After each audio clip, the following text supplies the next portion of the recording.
Oh, there it goes. It's right there. I got it.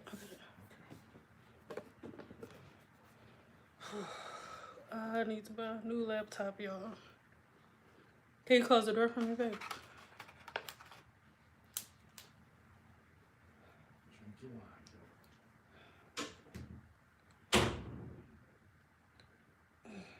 This laptop's driving me crazy lately. I think I got too much in there. I'm giving y'all a chance to come back in here, guys. My battery, not my battery. It's something. Cox is just getting on my nerves. Okay, so glad we got that part out of the way. I don't even remember what we were talking about. Do y'all remember what we were talking about? Give me a 4 if you back in here from when I was just live. And if you give me a 4, let me know what we were talking about. Because I don't remember. I don't remember. What were we talking about? Family, we up in here.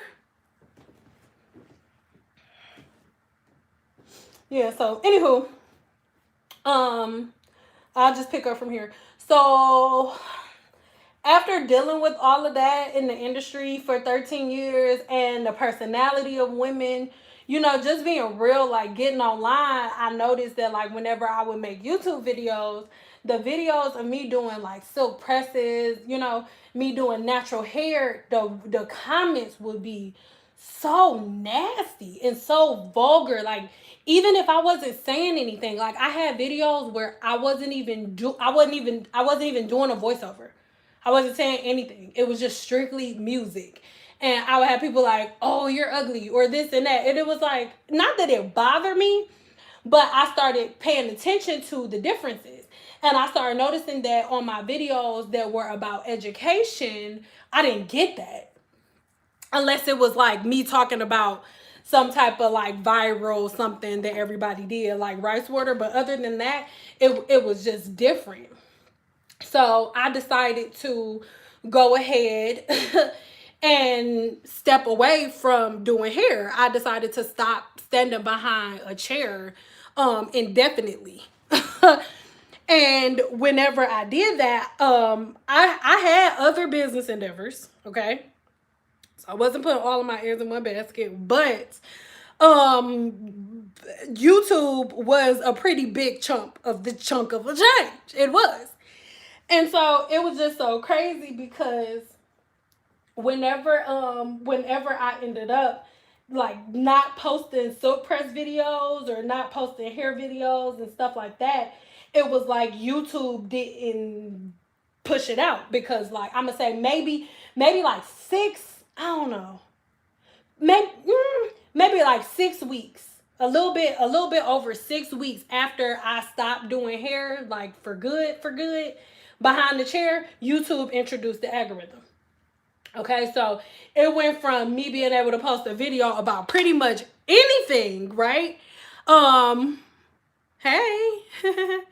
I was pretty much able to post a video about anything, and then when the YouTube algorithm came around, it started changing things up. And the YouTube algorithm, it literally only gives people notifications if your video is the same topic that they subscribe for. For example, if you subscribe to my channel for silk press videos and stuff like that, and then I post a video about vanilla wafers, the computer is going to see that, and it's not going to send you the notification because it's going to be like, oh, she didn't subscribe to her for peanut butter cookies, so she's not going to like this video. Because they put the algorithm into place because there's so many, it's like millions and millions of hours of content uploaded to YouTube like every couple of minutes. So they put the algorithm in place to basically look and see what your patterns are and what type of stuff you like watching, because they don't want you to leave YouTube. And they figure if they send you to my channel and you subscribe to my channel for silk press videos, but I'm talking about how to make money from home, how to make $100 a day from home, which I've made videos like that. But those views would be lower because my followers aren't getting the notifications. So you guys may see some of your favorite YouTubers that you may have subscribed to their channel for, because you noticed they did good silk press videos or good haircutting videos, but you will go on there and you will notice that they have like 140,000 subscribers, but they don't have no followers. I mean, they don't have a lot of views. Like, there's one person that will remain nameless. He just made 1 million subscribers. Excuse me. He just made 1 million subscribers, but he has a video that's been posted for like 2 weeks with 4,000 views.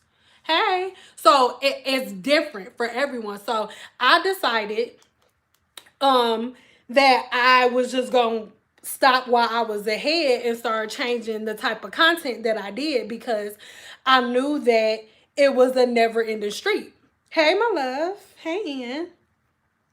I knew that at one point I was going to be stuck at a crossroad where, unless I was standing behind a chair and doing hair, I wasn't gonna make no money. And I told y'all already at the beginning of part one, I'm gonna leave both parts up. But I told y'all at the beginning of part one that, the experience that I had with the hairstylist that was around me that was way older than me, and how much it like creeped me out. So that's why I decided to go ahead and stop doing hair. And so it was, I'm gonna be honest and say it was a shocker, because like I said, before the algorithm came into play, YouTube wasn't like that. Like, you post a video and yo YouTube go all the way up. Like, one of my favorite YouTubers that I have been watching since I don't know how long is Poison Ivy, and she got like, Ivy, she got like, don't make me lie, I want to say like 400,000, 500,000 subscribers, but she'll post a video and it's been up for like I don't know, like a couple weeks, and it got like 7,000 views. Okay, so, and it was irritating me because I'm subscribed to her, but I never get notifications. But I decided like I wasn't gonna give up though. I'm like, okay, I knew that as hard as it was gonna be, it's something that I was just gonna have to do, something I was just gonna have to deal with, because my desire not to be, and if you a hairstylist in this age, please do not think I'm disrespecting you. This is just my truth. Like, I knew that it didn't matter if people unsubscribed to my channel. It didn't matter if I wasn't getting as many views as I was gonna get. I still wasn't, I wasn't doing hair anymore, because I was not going to be forced to do something that I did not want to do. So I'm gonna be real, and I can be real. Shit, you can see it. Like, if y'all go on my channel and you look throughout the last year, like, I had weeks, and this is over a year, over a year, like, going from having, and this is my truth, going from getting like freaking 10,000 views in the first 2 days to having a video that's been posted for a month with 1,000 views. That shit is hard. Especially when and not that you do it for views, but it's like you just work. So people if you've never started a YouTube channel before, you have no idea how hard it is to do it. So anyway, I ended up just fighting through. And it's something that I'm really not at liberty to say right now, but and for me, I have always wanted to break those barriers in the hair community. In the first live, it was someone in there, and she was just like, "Oh, you're pinning black and white women against each other." It's like, y'all not in the hair industry. All y'all know is what y'all see on social media, what hairstylists decide to post. But for the majority of the hair industry, it's segregated. And when I say it's segregated, I mean it's stuff that white women do. For example, with hair extensions, we call it weaves, but then a lot of other women, they call it hair extensions, right? Like, white Caucasian women or women with straight hair, they don't call them weaves.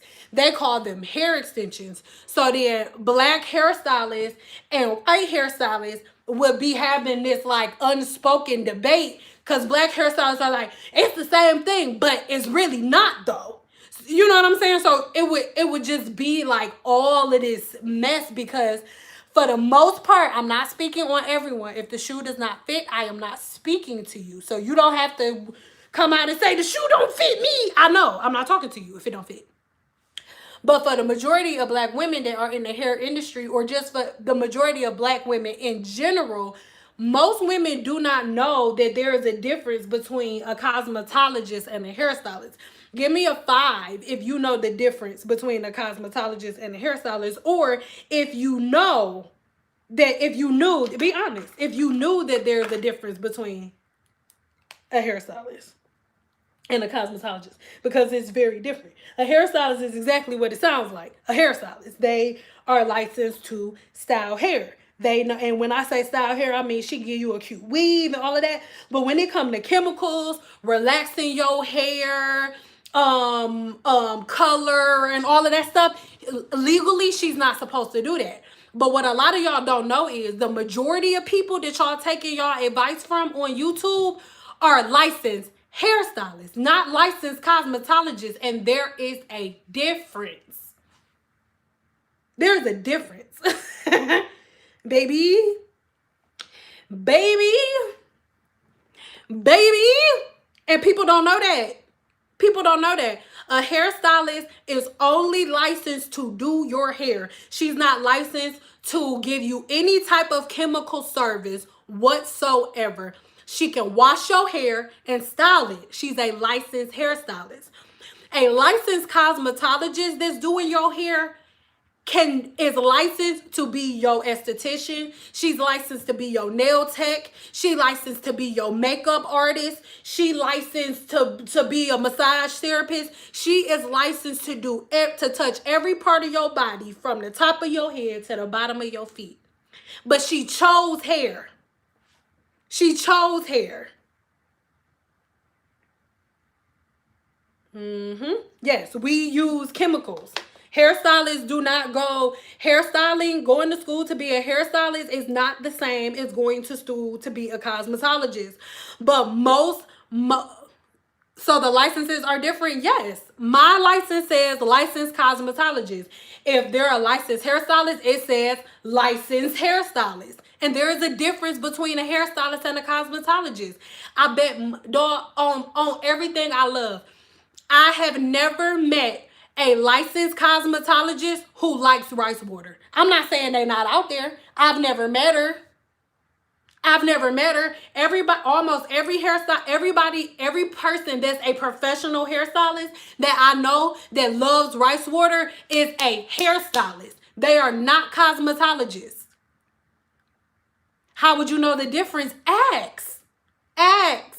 Stop picking hairstylists based on their pictures on Instagram.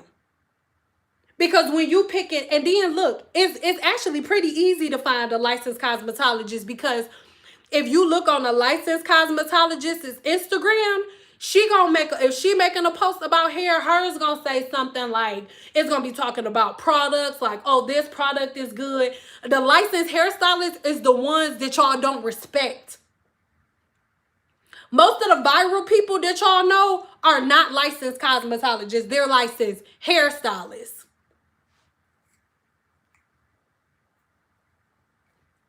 I can't think of the last time I've seen someone licensed. And you know why?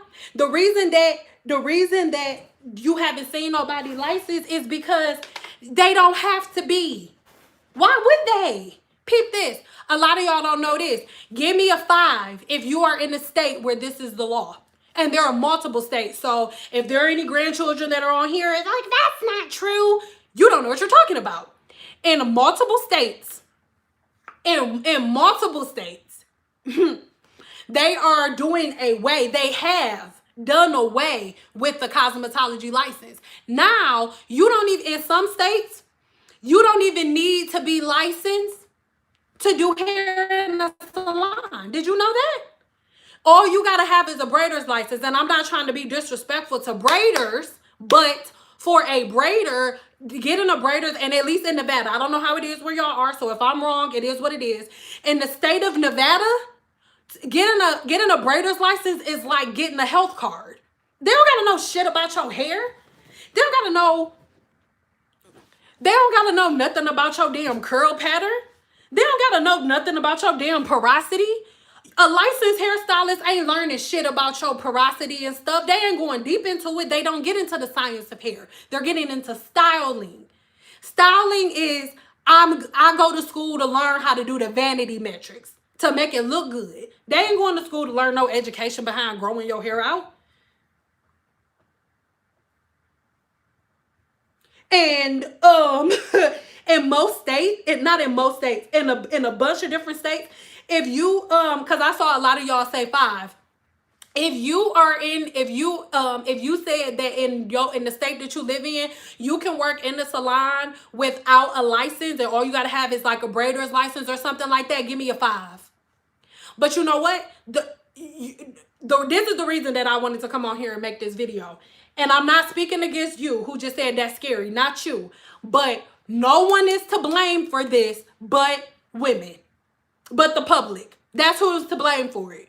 Because everybody is viral on social media doing hair with no license on YouTube. Y'all think that the government don't see that? They see that shit. They know that y'all don't care nothing about somebody having a license. They know that y'all don't care nothing about what professional hairstylists have to say. Everybody think that rice water must be good. Apple cider must be good because these product lines are putting it in. Shea Moisture got some with apple cider vinegar. Shea Moisture is not owned by black people. It's not. Main Choice used to be owned by a black woman. She sold hers to white people. I'm not saying it's a bad thing. I'm not speaking against it. Let's be clear. I'm not saying there's anything wrong with it. So don't be saying Sin was talking about you. Do your thing, get your money, boo. I have nothing to say. But let's be clear. Let's be clear. It's about money. I have a program called CEO Masters where for $6.99 a month, I teach people how I went from having 0 clients to being able to retire at the age of 27, 28. Okay? And within that group, our very first module is me teaching them how to make one of their passions into a 6-figure business. And the very first thing that I teach them how to do is search the market. You know how you search the market? I ain't giving y'all the details I get them because they pay for them. But this how you search the market. You go on YouTube. Do y'all know one of my really, really good friends, her job is market research. And she work from home. When she clock in at work, she getting on her computer, she going on YouTube, and she typing in natural hair products. I can't say who she worked for because I don't want her to get in trouble. But it's a company that you know of, and she's not black, by the way. So she go online. Moderators, can you put my website up? www.sinsmith.guru. So she'll get on there. She'll get on YouTube and she'll go because she works for a natural hair company, a very popular one that y'all use all the damn time, by the way. And she gets online and she literally goes on YouTube channels to do market research to see what y'all want to buy and what y'all buying into. That's why rice water on the back of the damn bottles. Not because it's great. Rice ain't new. Rice been around forever. It ain't new. It's business. It's business. It's market research, baby. And y'all make it easy. When I talked to her, she straight up told me that the reason that the main thing that she looks for, because I said, well, what are you looking for? How do you know what's trending? She said she looks for what people are arguing about. That's what she looked for. Not what the best product is. Not what the best type of thing that's good for your hair. What are people attacking each other over? What are they attacking each other over? That's what she told me. She said, if I can find out what they attacking each other over, I'll know what they'll spend money on. That's what she said to me. And y'all think that they put rice water and apple cider vinegar in products because it's good for your hair. No, they know that it's marketable. It's called supply and demand. That's what it's called. Bottom line. And it's the same thing with everything else. It's the same thing when it comes to shoes. Like, for example, Kanye selling them glasses with that you can't see out of with the little eye thing going about them. Or Kanye West selling $600 shoes.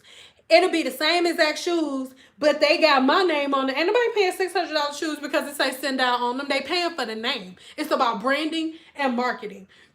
And everybody lives in the mind of the consumer. And then when somebody like me come and try to put y'all up on game, you get mad. So that's why I decided to go straight into education, because for the most part, the people that I wanted to help didn't want to be helped. That's just it's just the reality of what it is. And I'm not trying to like bash nobody or nothing, but I remember like the last last year that just passed was so hard. It was so hard because like it's easy for people to be like, oh, don't worry about what people gotta say, but it come to my phone.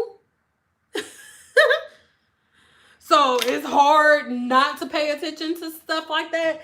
And, you know, even though, like, with the algorithm and stuff that was going on, I was like, I knew that at any time I could just go and start making silk press videos again and my views will go up and I would be making so much money over there. But I'm like, no, I refuse to get sucked into that. Like, I'm more than a hairstylist and I'm not going to be forced to do that for money. I'm just not. And it was hard, but I told myself no matter how long this shit take, I am going to rebuild my YouTube channel to be something that I don't have to do hair if I don't feel like it, because I'm more than a woman that silk presses, and I don't want to do this shit for the rest of my life. I don't.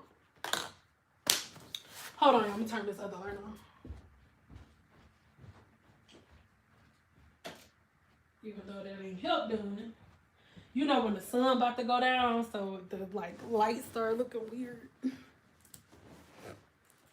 So, okay, I'm about to comb this one side. So y'all ask questions and I'm going to just answer y'all questions while I'm combing. How come you don't use IG and Facebook to your advantage? They say Facebook. Babe, who told you that I don't use y'all? And I'm not being rude. Remember, if y'all ask a question, I'm going to give you an answer. You're just finding me. The reason that you are seeing me right now is because I've used Instagram and Facebook to my advantage. Y'all remember Shade Room? What took me viral and what helped me get to the point where I'm making, and this don't have nothing to do with YouTube. This before YouTube. This is when I was on Instagram. Sendal was born from me taking advantage of social media. I need y'all to keep in mind that today, the woman you seeing right now, I'm 30.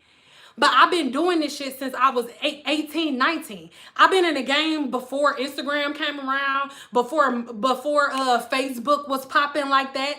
When I started doing hair, we was just passing out business cards. And so it was maybe like year 5, maybe probably like year 5, 6 that Instagram came around, that I was in the game. That has nothing to do with nothing, baby. That's why you're looking at me right now, because I use that to my advantage. What do you mean? Baby, I was on, hold on. Girl, please. I was on what you call that stuff? I put my stuff everywhere. eBay classifieds, Facebook, Instagram. I got 2 Instagram pages. One of my Instagrams has 106,000 followers. The other one has like 20,000 followers. My Facebook fan page has like 7,000 or 8,000 because I'm never on there. I'm on all forms of social media. It means nothing. All forms of social media are now being ran by an algorithm. They're all being ran by a computer. That's how it goes now. Been there. And I'm not being rude. I just want y'all to understand, y'all seeing me now. Like, if you just seeing me, like, you're just seeing me now. But the only reason you are seeing me right now is because I've been doing this since I was 19 and I'm 30. But I mean, I've been done standing behind a chair. It took time. It took time to get to a point where I can now have a passive income where I don't have to physically work to make money. It took a while to get me to that point. But with what y'all see online, what you see when you go into the hair salon, it's your job as a hairstylist to make stuff look beautiful. Of course, y'all don't know the truth behind the hair industry. If your hairstylist, if you got there for your and be tell the truth. Tell the truth. Give me a two if when you got there for your hair appointment and your hairstylist was crying because she didn't know how the fuck she was gonna pay her rent because she had 12 clients on her book that day, and that on come Friday, not only do she need to have $900 for her rent, but she also gotta pay $250 for her booth rent, and 10 of her clients then stood her up. Or they don't have the full amount of money. They don't want her to cash the check to next week. So Saturday gonna get here and she gonna be short on her rent because she gotta pay that $280 booth rent, or she gonna get put out in 2 days. That's how the game go. That's how the game go. You been there?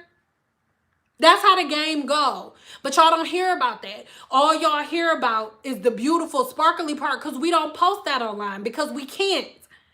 If y'all walked in and saw y'all, and I know y'all would do it because I've seen people do it before. I used to have women come in my chair and sit there and tell me how their hairstylist broke down and started crying about stuff, and they were judging them.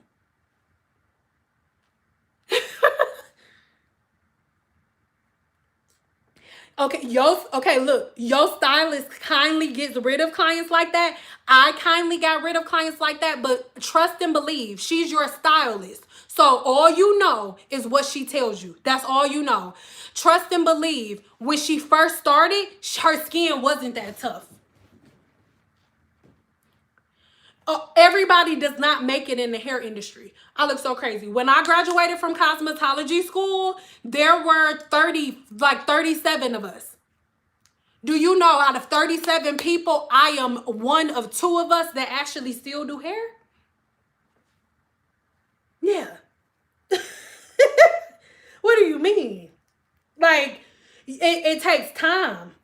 After a while, that's why people be like, oh, hairstylist stinking nasty.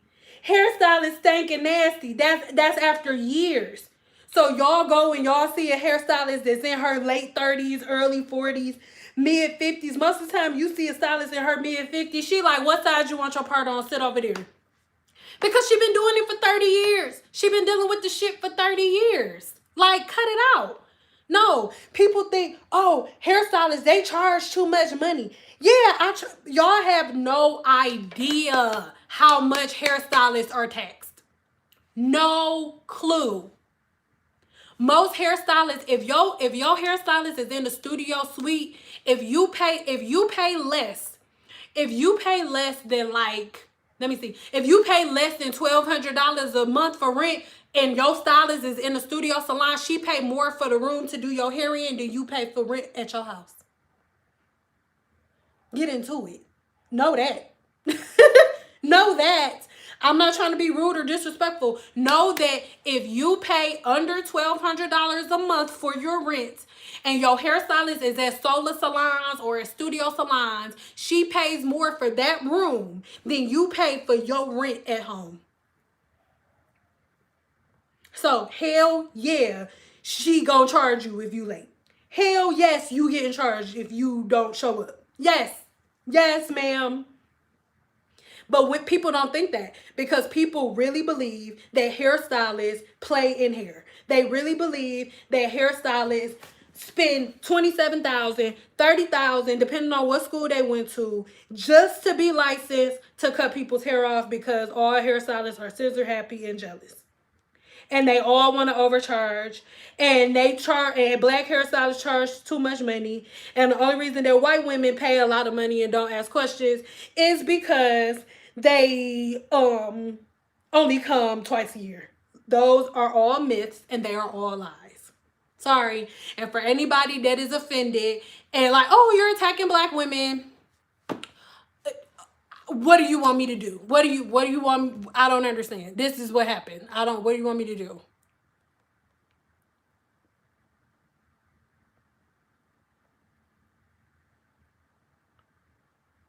Yeah, he started work, and it took him a long time to get there. And then I'm no, I ain't gonna go there. Yeah. And let me be clear, you don't really have to work. You don't have no, I ain't gonna go there. I ain't going there. I don't got time for that. Yes, it took a long time, and most people stop doing hair because they like it's not worth this shit.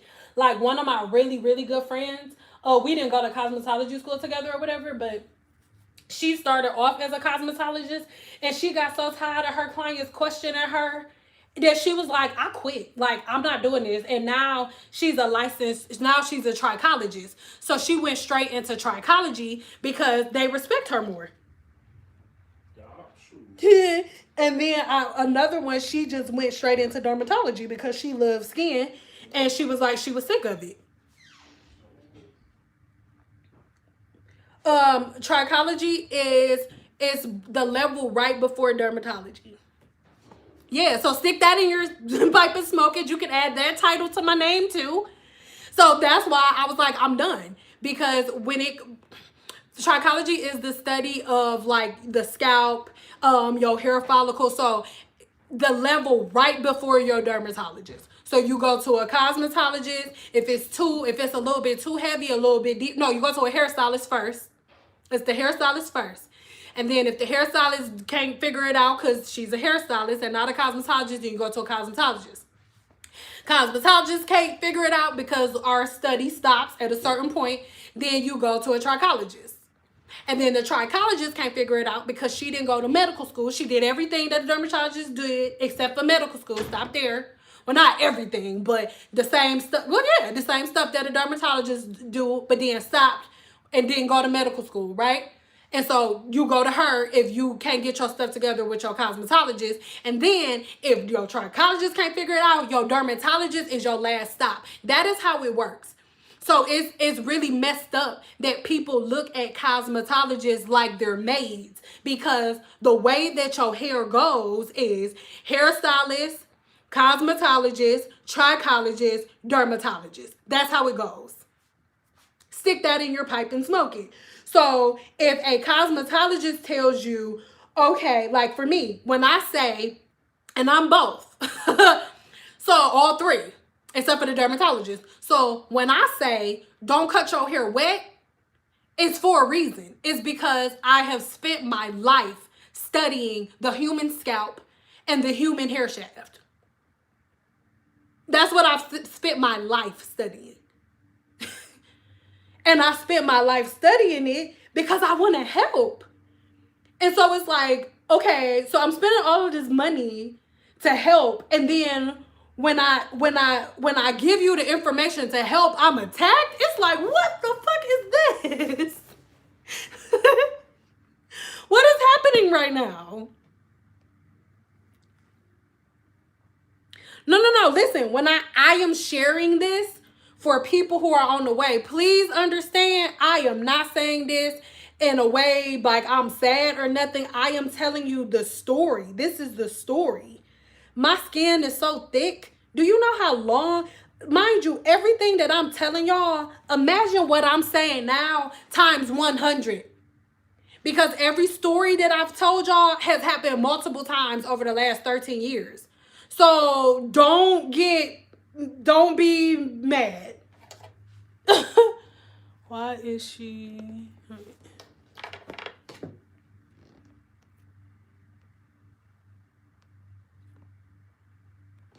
I don't know. It depends on, a lot can change between now and when the world open back up. So it just depends on how people are. Cause I just right now, no. and before, okay, I'm just about to be real transparent. I love y'all so much. But understand that before, when I was taking the shit that I was taking before, it was because I had to, because that was my job. How else was I gonna pay my bills? How else was I gonna take care of my kids? That's my job. Just like when y'all go to work, if it's somebody that's on your job that's an asshole, or your manager is rude or disrespectful to you all the time, you still gotta pay your bills. So you're not gonna quit, because how you gonna pay your bills if you quit? So I'm not I'm not saying any of this like, oh, feel pity on me. I want us to change the way we treat each other. I want us to change the way we talk to each other.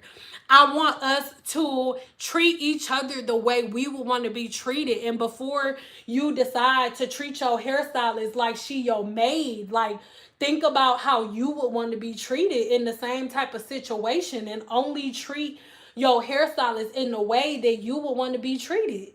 And don't blame one hairstylist for the hairstylist that you found because she do weaves for $50. You know what I'm saying? Like, that's where I'm coming from. If anybody taking it any other way than that, that is your perception, and it has nothing to do with me, because I just told you exactly why I'm speaking on it. I told you what my intentions are. So anything else that you add to it is in your own head, and you made it up because it ain't in mine. Period. Like, and it's ridiculous. This, and I promise, this is the last thing I'm gonna say about this, and then I'm just answering y'all question. What annoys the hell out of me about us, and for everybody that got a problem with me speaking on how black women talk to each other, y'all stop talking to each other like that, and then I won't say it. The hell? That's like racist people getting mad that we get mad if they call us the N-word. Like, well, you gotta take it. No, the fuck I don't. No, I don't. No, I don't. No, I don't. No, I don't. No, I don't.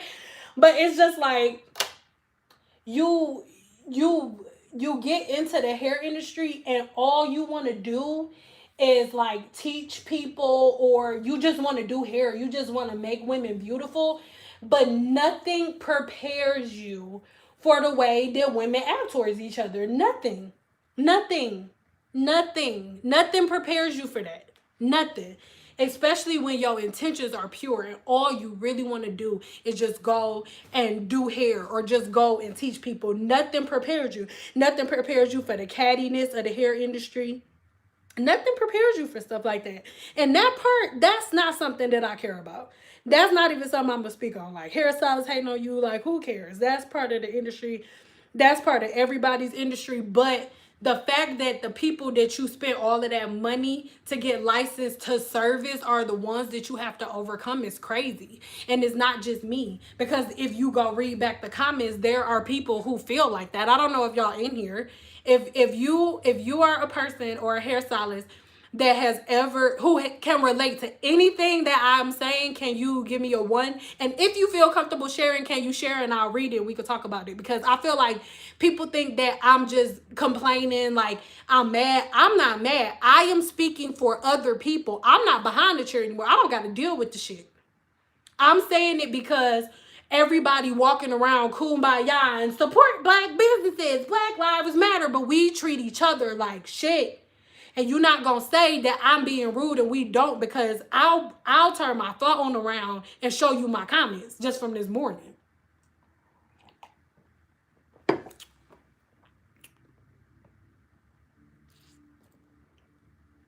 If you have been, I'm sorry. Hey, Miss Brandon. You know I don't got my glasses on. Miss Brandon. I love saying your last name like that. Miss Brandon. Hey, Miss Brandon. That's how I say my last name. If my last name was Brandon, they'll be like, oh, Sam, what's your name? I'll be like, Cynthia Latrice Brandon. But my husband's last name Smith, so I just say Smith, and they think I'm always being funny. Like when we be like, Mr. and Mrs. Smith, they be like, no, seriously. I'm like, oh my God. Like, you know, they not the first people named Smith, right? Yes, Mrs. Brandon, yes. If y'all just coming in here, I always say her name like that. When I see a bitch, Brandon.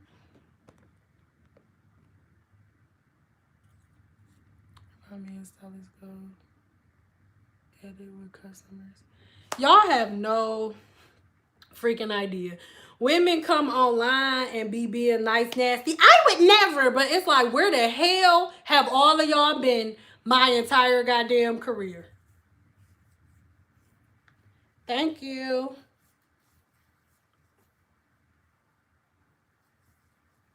Cosmetologist in the chat. Hello, my sister girls. I do it for you. I'm taking the people talking shit for you. I am, sister girl. I don't know if all jokes aside, I do not know if I'm going to do hair again, but I do know that I am going to make this shit easier for my sisters who still are doing it. Because all of us don't have a choice. It takes time for us to transition out. So if you a hairstylist on here, give me a tool, baby girl, because I am doing it for you. I do not care. Like, and if people got a problem with the stuff, I gotta say, oh well, like I don't care. Nobody's gonna do anything about it. So I love you guys so much. I do. Please understand, and hopefully this don't make me emotional, because I'm a Cancer and I'll cry if an ant farted. Like, oh my God, his little booty.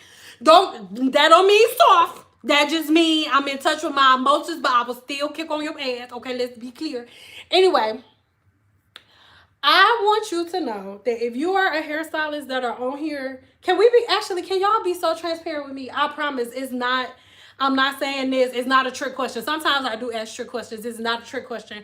I really just want to know so I can give you some encouragement. If you are a hairstylist in here, can you tell me, can you give me, just list the number for the amount of years that you've been doing hair. Just list the number, however long it's been. So if you are a cosmetologist or a hairstylist or a braider or a barber or a makeup artist or esthetician or anything in the beauty industry or anybody who has to service clients, give me a 2, please.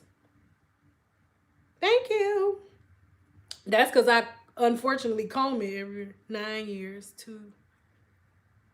9 years. Hey, mama, that's my favorite number. 10 years. Hey, mama, I appreciate you. 20 years. Hey, mama, I appreciate you. 10, 2, 2.5, 20. Oh, baby, I appreciate. Listen to me. Especially, I'm talking to every group, but I'm going to start from the highest to the lowest number. And not when I say lowest, I don't mean like you know what I'm saying? So I'm gonna start with the one that I feel is gonna make me the most emotional, and then I am going to go from there. For anybody who has been doing hair for 10 years plus, I just want to tell you to please, I'm not looking at the camera because I'm gonna cry. Because I can feel it. I can feel my throat getting crispy. I can feel it. So, like if you've been doing hair longer than 10 years, if you pass double digits. No, I'm sorry. 20. Past 20. 15. Sorry, past 15. Past 15. 15 is the first number. If you've been doing hair over 15 years, I just want to tell you like how much I appreciate you. I just wanted to tell you that I don't care if you don't have an Instagram. I don't care if you don't have a YouTube channel. I just want you to know that I support and love you so much.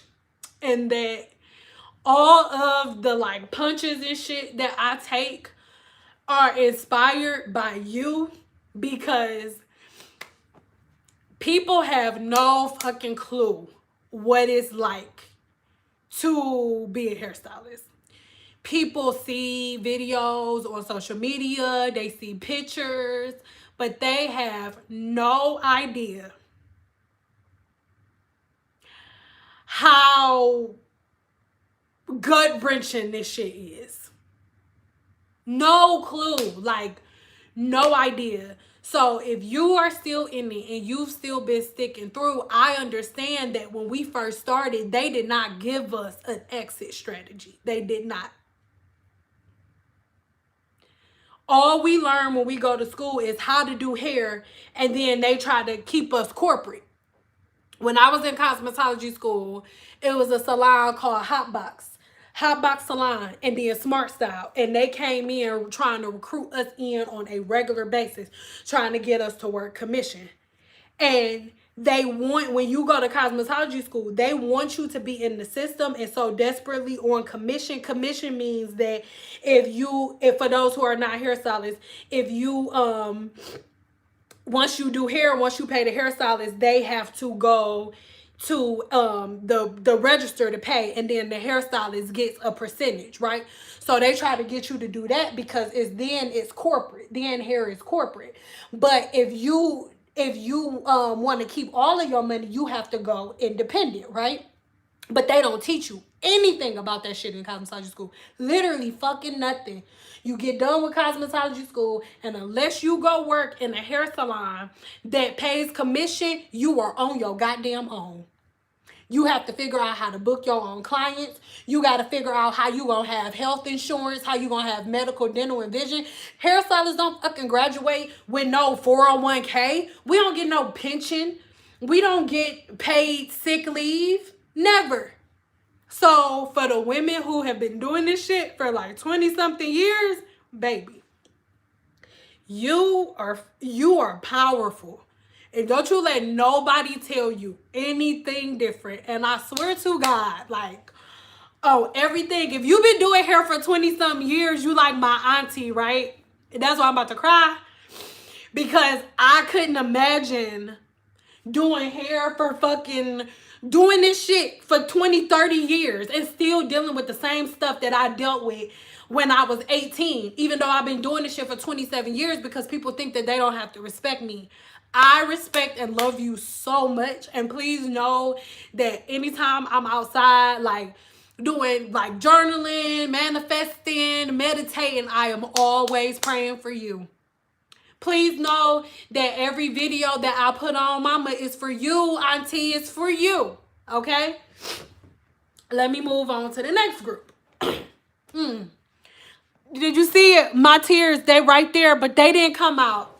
I got it. I think because to be honest, the first group, y'all, I don't want to say I love y'all the most, but I take my hat off to you, and I don't have on any. You set the bar. You've been doing this shit for 25 years, 27 years. You set the fucking bar. You. Not us. Not the people who do hair. Oh, girl.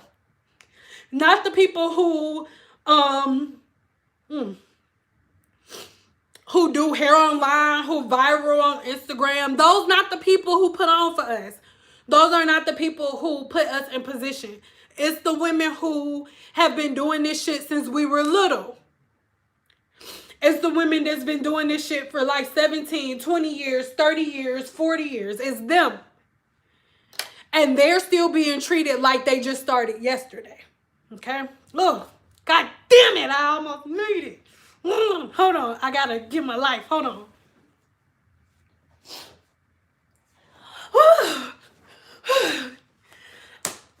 Okay. So, for the next group, the group that I am a part of. So this is going to be from, what did I say last time? So from 14 years to like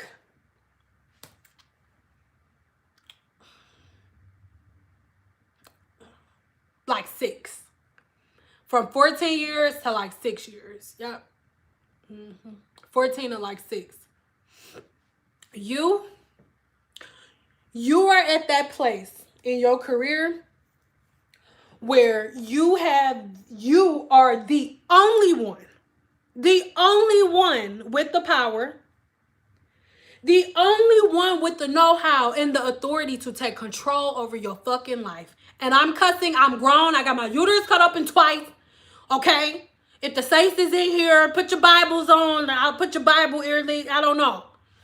Like, you are at the place where you can change it. Even if you feel like you online comparing yourself to me or other people that got 1 million followers, I am no different than you. The only difference between me and you is I started doing research. I started getting on the computer, and because I worked around so many people from other races, and I am in no way, shape, or form putting nobody before my race. If something happened right now and God came down here and was like, you could start all over, you could be Any race that you want to, I'll be like, I only want one change. I want to be black still, but I want to be dark skinned. Chocolate with melanin, yes. Damn colonizers. But other than that, I wouldn't be any other race. However, working in hair salons with other races of women let me see the difference. And once I saw the difference, I said, hell no. Like, they're human. We're all human beings. If they can have structure and respect, we can have structure and respect. Thank you. So I decided to change my everything around. And I had to take some losses, like, to do it. But it was so worth it because you are in control of your books. When I was doing hair, I'm gonna say when I took control over I'm about to keep it so real. I'm telling you right now, if you are sensitive, just leave now because I'm not mincing words. I'm not. I'm grown. When I first put my policy and procedure in place, because I was sick of it. I was sick of having a client booked at 10 o'clock and having her walk in my shop at 10:20, 10:25 with food and got an attitude if I tell her I can't do her hair. I got sick of it. So I decided, you know what? I'm going to make policy and procedure because if you make an appointment at the doctor's office and you don't show up, they're still billing your insurance, whether the doctor comes out to see you or not. So that's what we're doing. And when I decided to give people a grace period at the beginning, yes, I'm not going to sit up here and play with you. Yes, you will lose people, but it's a beautiful thing. You know why? Because first of all, you won't lose a lot. You will not lose a lot of people. You're going to lose the ones that's weighing you down. You're going to lose the ones that's taking your business like this. You're only going to lose the ones that want to disrespect you. When you set rules and you set policy and procedure and you do not give people an option, like for me, my respect is not fucking optional. You do not have a choice but to respect me. You don't. You don't. Okay? And what is the problem? This is the part that some of y'all gonna get mad at. I do not care. In the black community, the history of our people, women are supposed to be at home, barefoot, and pregnant. Black women are shamed for speaking loudly. We shame for this. We shame for moving our neck. Even though there are multiple people of other races or men who have become millionaires for mimicking the black woman. But the black woman cannot act like herself. I can't be myself. I'm supposed to be seen and not heard. I can't say anything. I can't speak loud for myself. Let me tell you something. How people feel about you is not your problem. And you teach people how to treat you. In the black hair community, we teach people that our prices can be bargained for. We teach people that, okay, if you say the right thing, you can finesse me, you can talk me down from my price. We teach people that, okay, black hairstylists don't have one set price. Because let me tell you something. It don't matter what damn store you go into. You can go in a dollar store. You can go in Smith's. You can go in Albertsons. You can go in Sprouts. For the most part, a gallon of milk is the same goddamn price. It's not going to go under $2 and it's not going to go over like 10. There is a set price for a gallon of milk. However, in the black community, when it comes to a black hairstylist, there is no fucking medium. There's no set price. Nobody has no standards that they stick to. You go to this side of the area, you get a weave for $50. You go over here, you get it done for $100 if you come with your hair already washed and braided. You go over here, and if she do celebrities, you gonna pay her $2,500 to put your weave in. That's the problem. Let's call a spade a spade. So for the group that I am in, you are the one responsible for teaching people how to treat us. The group that I'm in, if you've been doing hair anywhere from 15 years to 6 years, it is our responsibility to set a foundation for the next group that I'm about to talk about. It is our job. Our fucking job. Because people treat us the way that they treat us because we let them. I had to argue with women about being on time for their appointment because hairstylists don't be at their fucking appointments on time. Hairstylists walk into their appointment whenever the hell they feel like it. So guess what? Women late to their appointments with me because of other hairstylists. They believe that every other hairstylist they have ever been to is always late. They always late. So they like, she ain't gonna be on time. And then when I do, when I am on time and they like, I ain't paying that. Oh, that's too much because I know this girl over here to do that.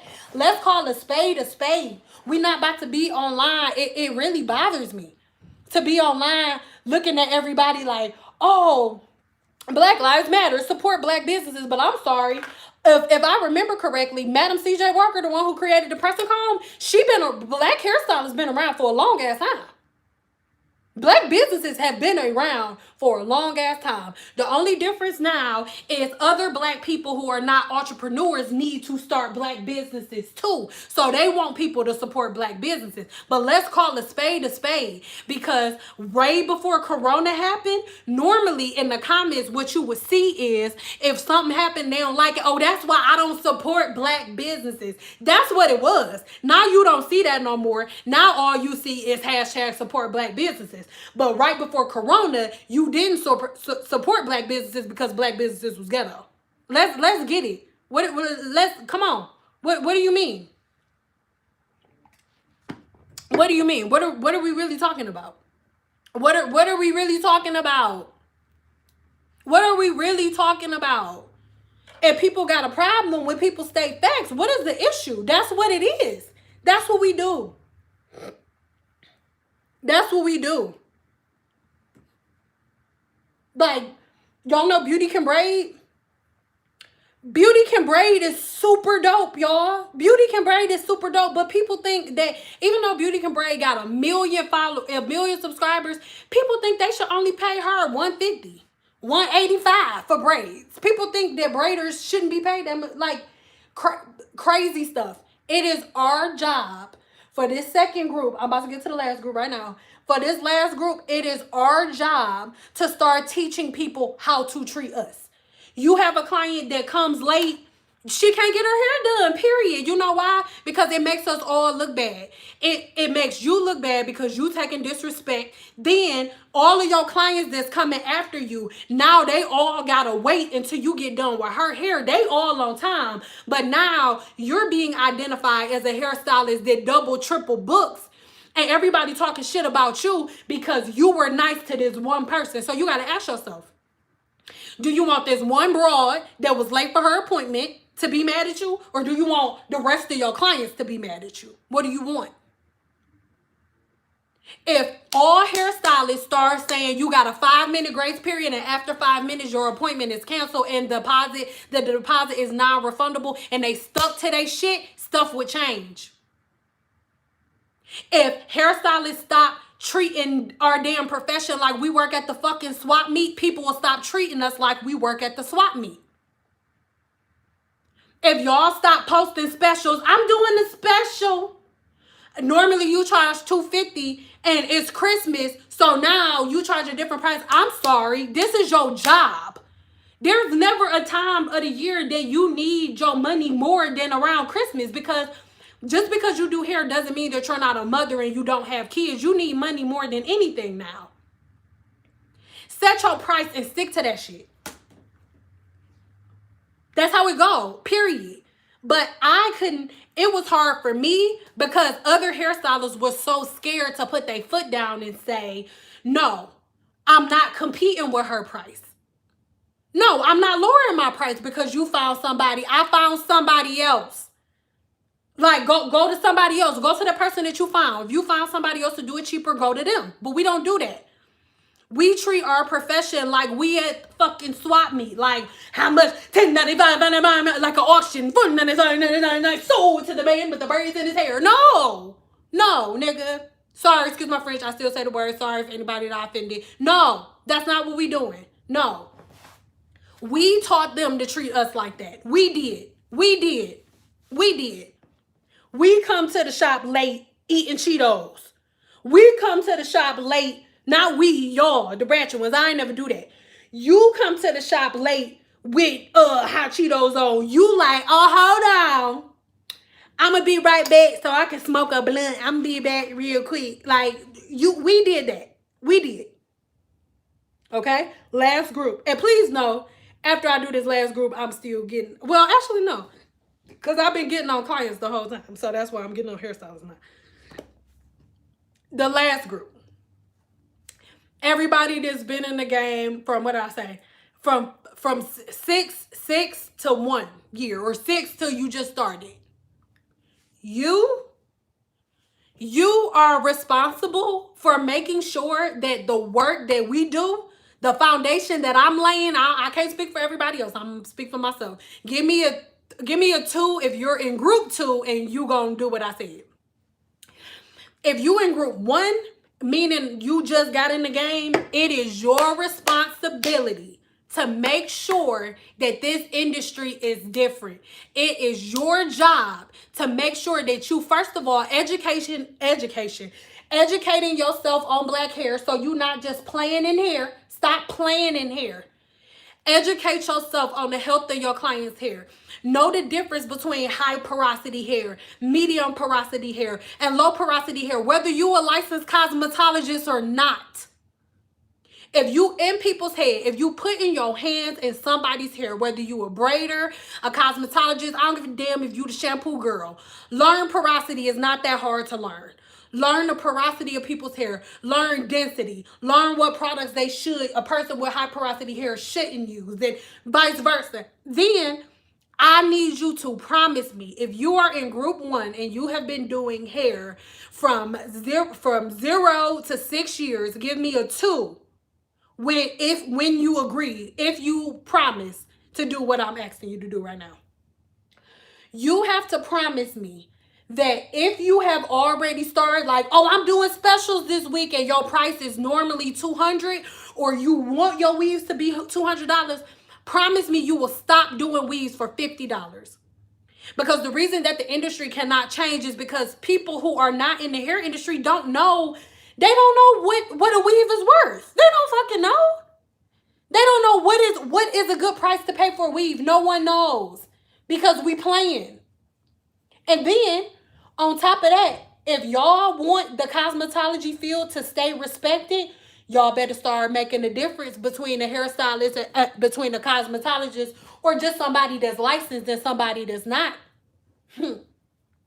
Because there are people who viral on YouTube that don't have a license at the first, that's going into hair salons and making the money that you should be having in your pocket.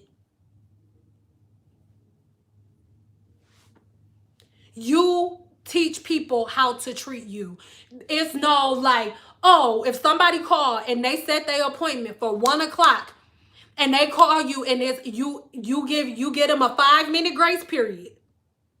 Or 10-minute, I say 5 minutes because 10 minutes turn into 15, and 15 turn to 20, 20 turn into 40. The hell, you got 5 minutes. And sidebar, the reason that I say 5 minutes is because you booked this appointment a month ago. You booked this appointment 2 weeks ago. You knew 2 weeks ago that you had somewhere to be at 1 o'clock. Be there or be square and book another appointment, because no. Okay, have your policy and procedure and stick to it. The only people that I lost when I had rules and policy and procedure are the people that wanted to run over me. That's it. Everybody else was like, girl, okay, shoot, I like that. My clients, and then that's when I went viral. My business took off probably like year 6. And that was because at year 6, I knew who the fuck I was. Excuse my French. I knew who I was. And I was not walking into, when my clients walked in, I wasn't on no damn interview. They were in my space. This is my space. When you go into a restaurant, you don't sit down like, okay, prove to me why you're open. Why are you open? Why do you have the best food? The chef don't come out there and prove himself to you that his food is good. You talk to the damn waiter, you make your order, they bring the damn plate out. The chef ain't proving shit to you. And guess what? When you don't like the food, the chef ain't coming out there. You talking to the server. The chef then paid his dues. If you don't like it, you don't like the shit, and he figured, hey, don't come back. So I'm trying to figure out why should your profession be any different? But it's different because we don't demand our respect. We do not. And when somebody like me demands they respect, they talked about people diss them, but it is our responsibility to set the new norm for the hair industry. It's not our client's job to set the standard for the industry, because listen, a lot of clients are not just trying to be stank. A lot of clients are late to their appointments because the majority of hairstylists are late to their appointments. So they like, I'm not about to get up and go to the appointment because I'm not about to be there and be sitting there for 45 minutes. I'll just sit at home for an extra 20 minutes because she ain't going to be ready for me no way.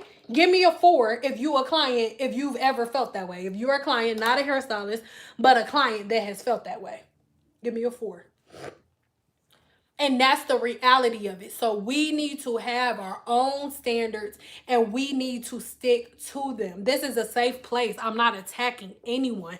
I want us to have real conversations, because it's not until we have real conversations and stop having all these fake ass Instagram, YouTube conversations, expecting people that are on YouTube not to be a person. Like, I put my pants on one leg at a time, just like y'all. Like, I'm looking dusty with a 2-strand twist right now, just like some of y'all is, because it's late. What's the difference between us? Would you be able to take that? Would you like that? I'm not being a smart ass. I'm asking a real life question. Could you take that?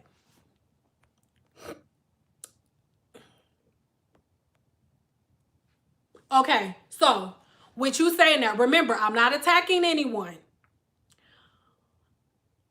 I do not personally know, I do not have any hairstylist friends whose clients have to wait 45 minutes for them to start doing hair. I don't know any.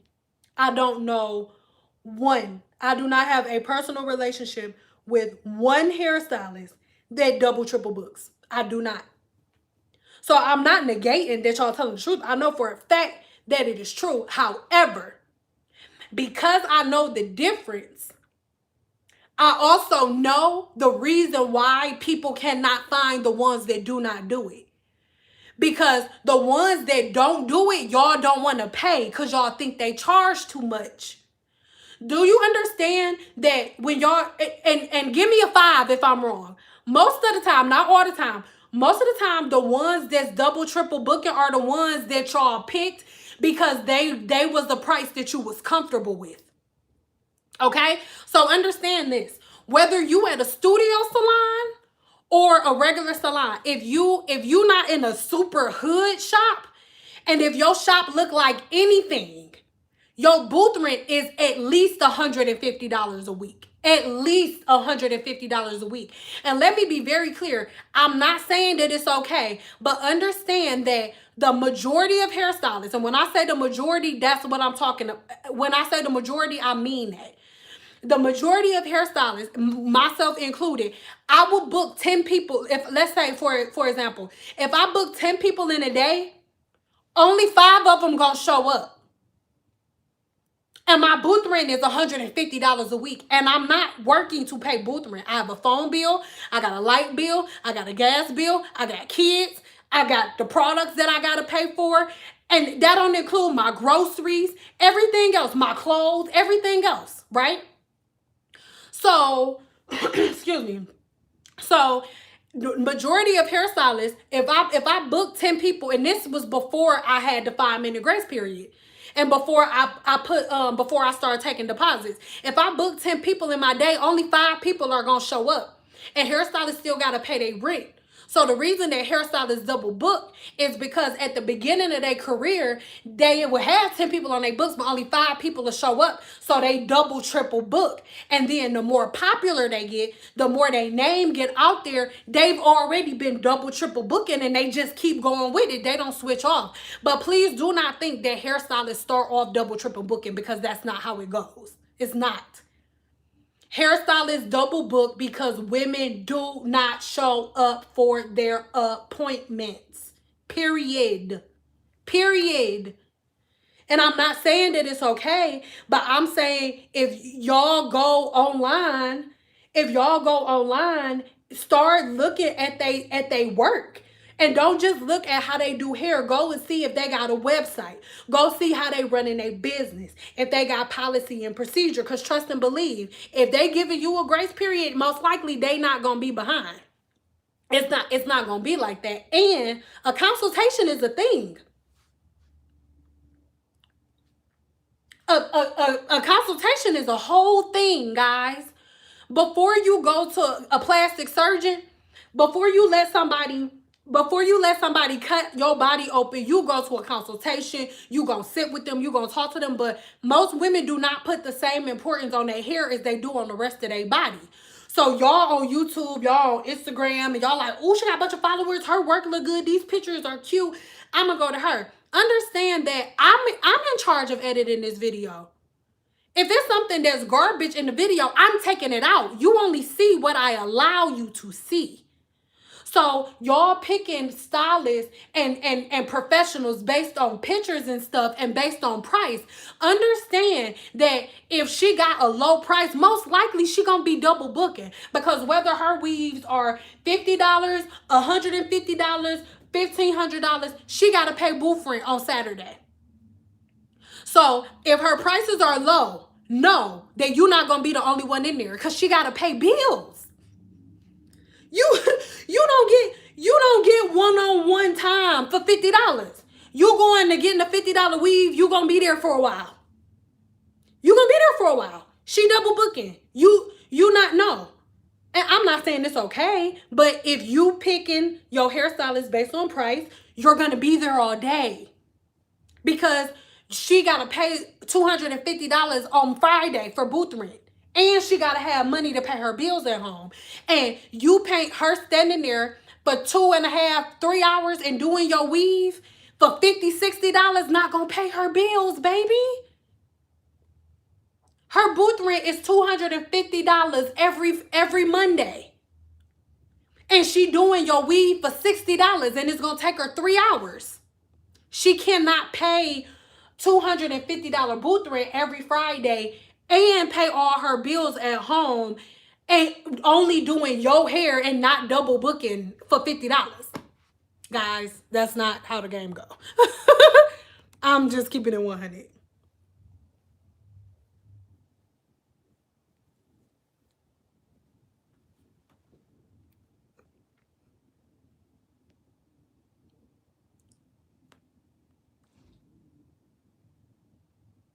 Okay, love. So if you went to her, okay, this is my thing, and I'm not attacking you. I want us to have real conversations and be real. That is your fault. Because if a woman, a hairstyle, and I've been in this game for 13, 14 years. It'll be 14 years in January. A hairstylist that double books, if you were to go in for a consultation and get to your consultation 10, 15, 20 minutes early, you would know that she double booked before you ever sat in her chair. A hairstylist that double book don't just start double booking when you sit down in her chair. That's what she do. That's how she make her money. That's what it is. So if y'all book consultations, or if you book a consultation and you go see her or you go meet her first and play incognito, that's the best way to do it. Just book a consult. Hey, can I book a consultation? I just really wanted to come in and meet with you. If she don't do consultations, don't go to her. If she don't do consultations, it's because she don't got time for that shit. She don't got time. She double, triple booking. If I'm double booking, girl, anybody got time to talk to you for 15 minutes? I don't got time for that shit. I don't got time for that. Easy. Put the effort into the research and you will not run into messed up hairstylists. Like, if you know that all of the hairstylists in your city are trash, then you should not sit in nobody's chair until you have done your research on their work. And see, the thing is, this is how Black women do research on who should do their hair. You go online and you be like, ooh, that look good. Her pictures look good. Ooh, look at that before and after. And you just find a couple of videos of different girls, and you don't really see that many returning clients. That's your fault that you didn't do the research. You were supposed to do the research. When you find a hairstylist that you really like, that you really want to go book a consultation with her. And then before you even reach out to me, so don't even, not me, but her, before you waste your time or her time, go see if you see the same girl more than one time. Do y'all know how easy it is? Girl, people can make themselves look like they got triple D's and they got an A cup. Go find pictures of returning clients. How many times do y'all go look for hairstylists and look for people who clients come back more than once? Don't look for that bomb ass video or that bomb ass hairstylist that they did. Look for some return clients. I'm just about to name drop a couple that I know y'all know for sure. I got on my husband boxers under these, so don't be judging me. Those ain't my drawers. So, for example, like Janae Mickles. You go on Janae Mickles' page, you see multiple people more than one time. It's not just one person, like just one time, like hit and miss. Like, you need to go on people's pages and see the same people more than one time. Miss Brandon that's on here, you go on her page, she's a braider, dope as hell. You see the same client multiple times. You want to see people that have clients that are coming back over and over again, not one hit wonders. Y'all going to one hit wonders and then getting mad that your hair came out because you think that somebody's skill level is balanced on the way that they take pictures. Y'all should have learned that from Burger King.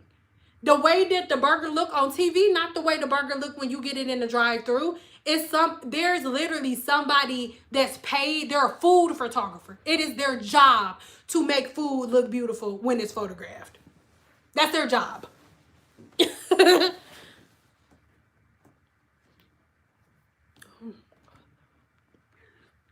That was gross, sorry. My bad. Sorry, that's what happens when you live. I had a consultation with her, but it was at 12 because I was at work. It only took her twice to show up late. Yeah, girl. Y'all just have to get more diligent about doing your research. Like, that's just what it is. That's just what it is. I know somebody, I won't say who it is because I don't want to give it away. Y'all don't know them, but somebody that I know, they had to get some type of, no, I can't say that because y'all gonna know who it is. I can't think of a way to say it. Sorry. Never mind. Scratch that.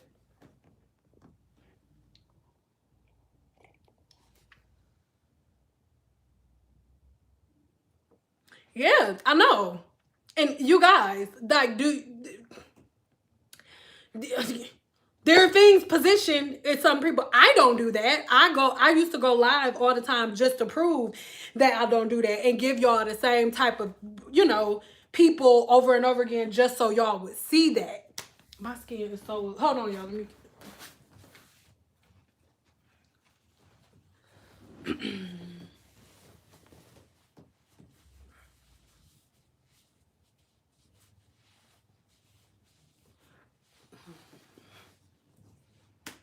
Okay, y'all go ahead and ask questions. Let's do like 30 minutes of questions. Or not 30, but I mean, I just don't want to be on past another 30 minutes. I don't want to be on past like 7:15. And it's like 7:30 right now.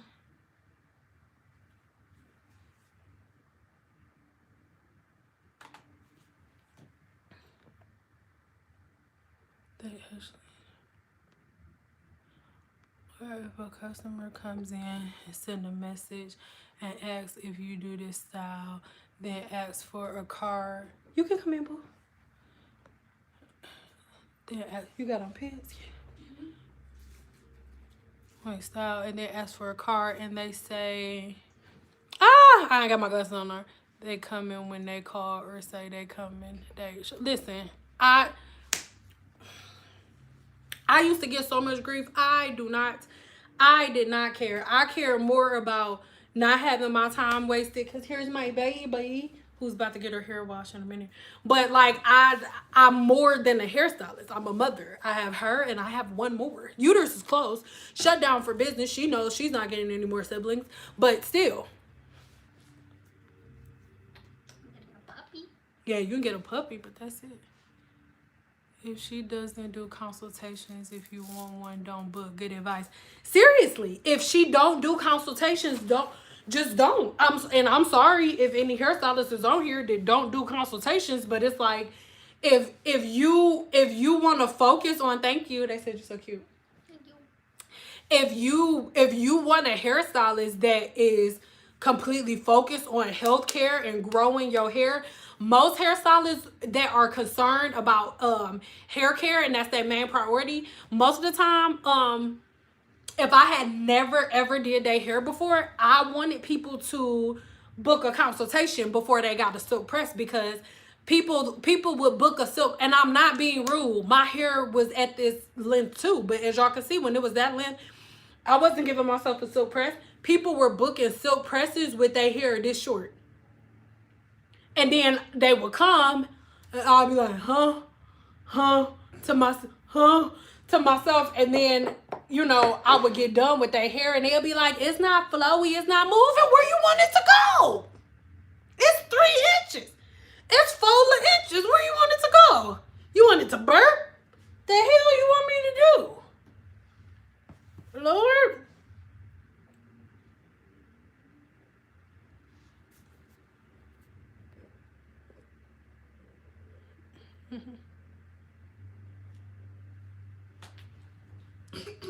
My client's hair needs to be growing. That is my only concern.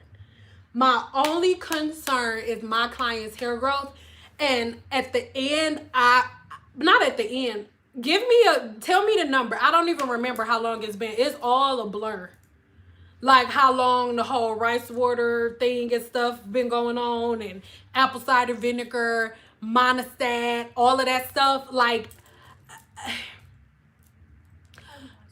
it was literally just like at one point you just on autopilot. Like, most people are complaining like, oh, there are no good hairstylists out there. Saying, how come you're the only one that talks about education? It's not that I'm the only one that talks about education. First of all, rice water, apple cider vinegar, all of that, people did not just start doing that. But women book appointments. And this, when I tell y'all, it happened so much that it didn't even bother me no more. It was like autopilot. I was so used to it that it wasn't even a big deal. Like, women would come in for their appointment. They'd be like, okay, so my hair been growing. It's been thriving. I've been using apple cider vinegar. This is my first time straightening my hair in 2 years. So how high is the heat going to be? How high is this going to be? I've been using this. And then I would ask them, different questions, because even though they do a pre-consultation, even if they don't book a consultation, they have an online consultation before they book group 1. Actually, everybody. If you have a new client, a really good way for you to avoid drama and irritation, what you can do, if you get an online booking system, first of all, an online booking system makes you filing your taxes so easy. If you have an online booking system, it's the same thing as you having a regular 9-to-5 job. Because you can book everything. You have proof of all of your profits. You have proof of all of your losses. We need to learn the tax code and learn how to actually run our business like a business. We're not the girl next door. I'm not your friend, Tata Labria, give you a silk press. No, I am a business owner. And so if you want to be respected as a business owner, run your business like a business. Use an online booking system, so when your client book their appointment, they get a notification, a reminder. I used to set a reminder. They get a 48, They would get a 72-hour reminder, a 48-hour reminder, a 24-hour reminder, and then they got a reminder in that morning. And then they got a reminder about 15 minutes before their appointment. So when I said your appointment is canceled after 5 minutes, I was backed by it and I was warranted, because since you booked this appointment, I've been sending you reminder emails reminding you of the day and the time of your appointment. Thank you so much. Thank you for the donation. So I was able to, up there, So I was able to set my schedule up and make it easy to make my hair business into a actual business that people did not have a choice but to respect. And then once tax time came, it was easy for me to list my profit and losses. Understand the tax code. You got earned income, you have business income, and you have investment income. As a licensed cosmetologist, you can fall under the category of business income. But right now, in the current state that the hair industry is in, the majority of hairstylists think that they're independent business owners, but you're not an independent business owner. You still have earned income. And earned income means that you are trading time for money. What does that mean? It means that if you're not doing hair, if your hands are not moving, you're not making no money. And not only that, if something happens and your client decides not to come, you don't have any money because you have not set your business up as a business. That is the problem. And it goes to group 3, the original women. I love all of y'all, but remember, group 3, LLC, corporation, all of that, Inc., all of that, that's just the type of business. A business, LLC, all of that, those are all under the umbrella of business. And listen, just because you have an LLC does not mean you running your business like a business. You can have an LLC till you blue in the face, but if you don't have an online system, an online booking system, if you don't have something tangible that you can print out to prove how many clients you having in a day, how much money you making, how much money you paying for booth rent, how much money do you have out of profit, and how much money out of the money that you making is profit, and how much of that money are you having to put back into your business. Because the thing is this, hairstylists have no idea how much money they make, because you, at the end of every week, you got your money and you just doing whatever you doing with it. Not everybody, but you just doing whatever you doing with it. But you're not setting stuff up. You don't know what your profits are. You don't know what your losses are. So most hairstylists are living off of they living off of the wrong type of income. Most hairstylists don't even have a savings. If most hairstylists was to sit down and to do they numbers, what really tripped me out and what made me transform is I remember like sitting down and doing my books and seeing like I made fucking almost $200,000 in 1 year and didn't have nothing to show for it. Nothing. Because I was not running my business like a business. I wasn't running it like a business. Just because you got the money coming in, just because you got LLC don't mean you got no damn business. It means that you register with the state. That's it. That's all that means, is that you register with the state. It does not mean that you have a business. It doesn't mean that you gonna get no big tax refund like everybody else do.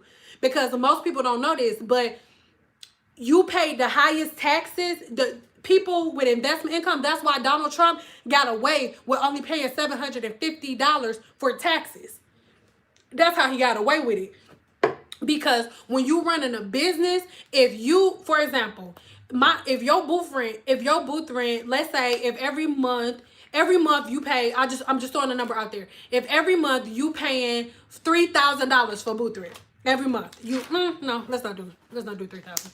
I'm gonna do a regular price for most people. Let's say you paying $1,200 a month for booth rent, right? So you paying $1,200 a month for booth rent, then you need to be writing down, especially if you shopping at Cosmoprof, okay, or Amazon, you need to be keeping all your receipts. And then if you're using your card, you got proof of all of it. Have 2 separate accounts, one business account and one account just for one business account, one personal account. And with that business account, you only buy your hair products with the business account, okay? And your hair products, everything that you buy, your booth rent, your website, okay? If you have a website and you paying $20 a month, you write that shit off with your taxes. That's a business expense. All of these things are expenses. Every time you buy a comb, every time you buy a brush, every time you buy a clip, every time you buy a ponytail holder, write that shit off. And then by the end of it, let's say you get done with everything, it's time to do your taxes, you end up getting a refund as a hairstylist, because what you call it? I don't want to do the exact numbers right now because I know I'm off because I've been, but for taxes, do y'all know that investment income, they pay like 2% in taxes?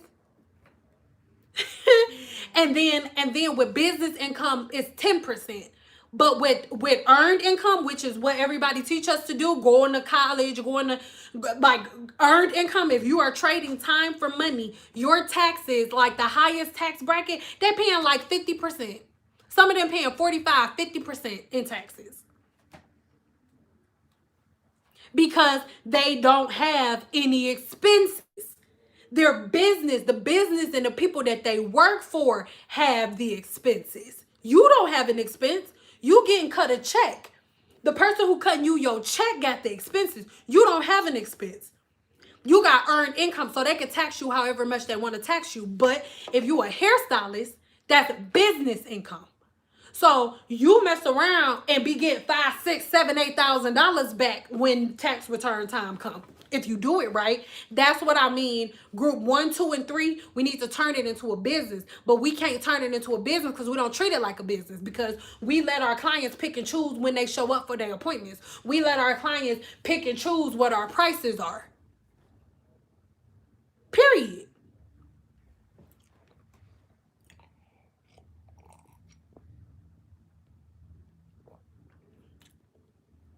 My investments really get taxed at all, especially if you don't touch it and trade. Yes, I love you.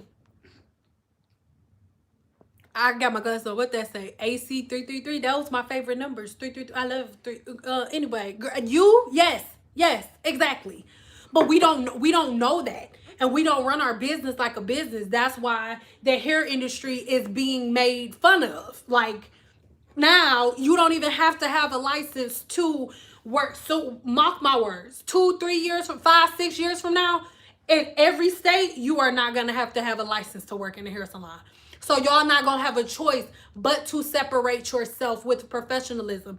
And that's why I'm trying to get everybody to do it now, because I'm trying to tell y'all multiple streams of income. Last year, when I first started, I started making videos about 6-figure funnels, about people not focusing on a regular 9 to 5 and to make money doing other stuff, and nobody wanted to listen. And now that we at this place, everybody's starting from scratch. And it's fine, but actually start now. That's all I'm saying. Okay, let's take a couple questions, you guys. Question. I love you, Bill. She get her hair done tomorrow. Bill be acting like she don't want me to do her hair every 5 minutes. Oh. You do, Bill. No, you I was just complaining this morning. I wasn't. Okay. She being fake now. Can't see the comments.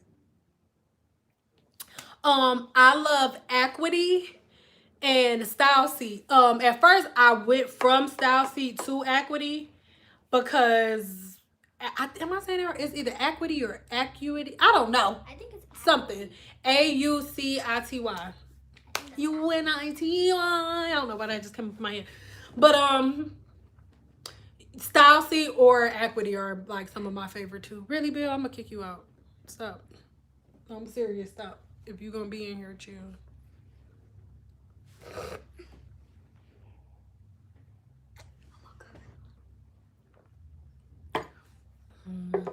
Talk about hair vendors. Add those who sell hair online to feel. Well, listen, you can't get mad at hair vendors who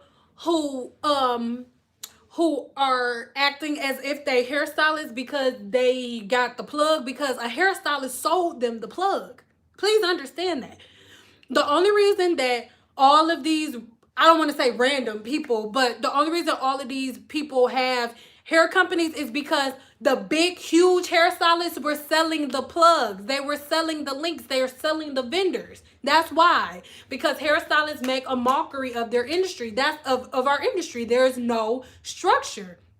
So until the majority of hairstylists are like me, knowing the science of hair and knowing they stuff, that's how it's gonna be. There's no respect. There's no respect. Because most hairstylists don't have respect for themselves. Most hairstylists are like, what size you want your part on? You gotta have your hair washed before you come. You wanna weave? You gotta have the braids in before you get here. Like, women are doing that now, baby. Like, seriously, women are doing that now. You gotta have the braids in before you come, and the weave is $150. So it all needs to change first. It's not just, oh, stylists need to stop doing this. People need to stop doing this. Hairstylists have no respect for the industry, so it has been made a mockery of. Because hairstylists make a mockery of it. How many people? 193. Actually, cool. I have a lot of comments. I can't read because I'm too far away. I get screwed up because your butt's on the way.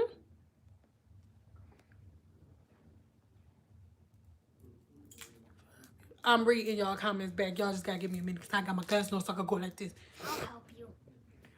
Hold on, baby. I got this. Hold on. Because you got your nightgown on. I want to see your little ninis. It's hard not to be I'll be back. person when you done them. I don't get it. Write off everything, even the little mints you offer just stations. Girl, let me tell you something. I write off. Do you know? I don't care. Donald Trump ain't paid. She only pays $750. I don't give a shit. Like, by me, okay. I file for everything. Do you hear me? When I go get food, when I go, that's a business meeting. If I go sit down anywhere, me and my husband go sit down and I swipe my card, it's a business meeting. Excuse me, sir. Excuse me, ma'am. It's a business meeting. What do you mean? We are talking. What are you talking about? Yes. When I go grocery shopping, oh, this is for my salon, especially if I have a studio. That's why I stayed in a studio salon, because that constitutes as me having my own salon. So I'm responsible for getting my own towels, my own shampoo, my own conditioners, my own tools. So, yeah, and our stuff is expensive. Yeah, you write off everything. Do you hear me? Everything. Everything. I was in conditions my clientele. Oh, wait. Oh. Sorry, guys. Wait.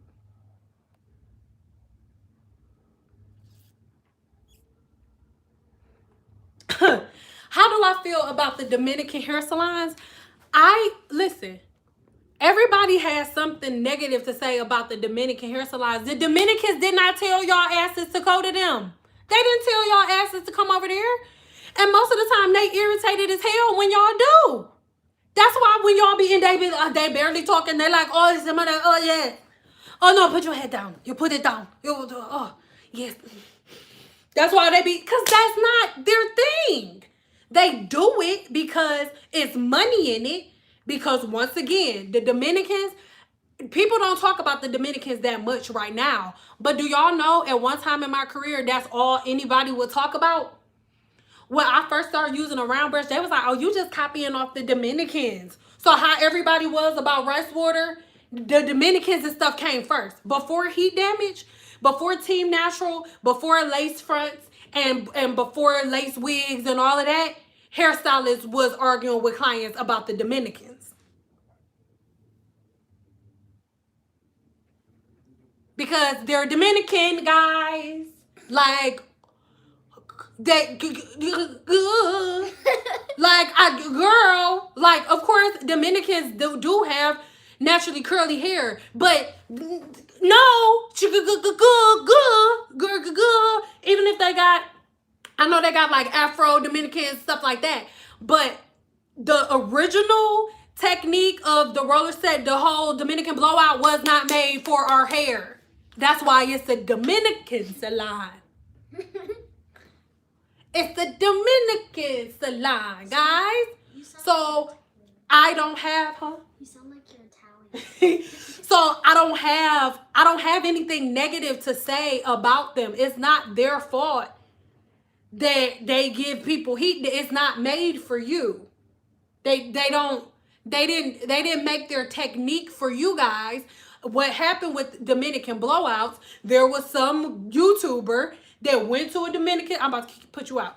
There was some YouTuber that went to a Dominican salon and got, oh, this is so cute, look at what they did. And then everybody started going to the Dominicans. That's what happened. So I have nothing negative to say about Dominican hair salons. I think they're dope. And if y'all get heat damage going to them, oh well, because they didn't make their technique to avoid heat damage. That's not what their technique is about at all. Dominican blowout is not designed to make sure they don't give you heat damage. It's not. It's just not. That's just not what it was made for. It's just not a thing. So I think they're dope.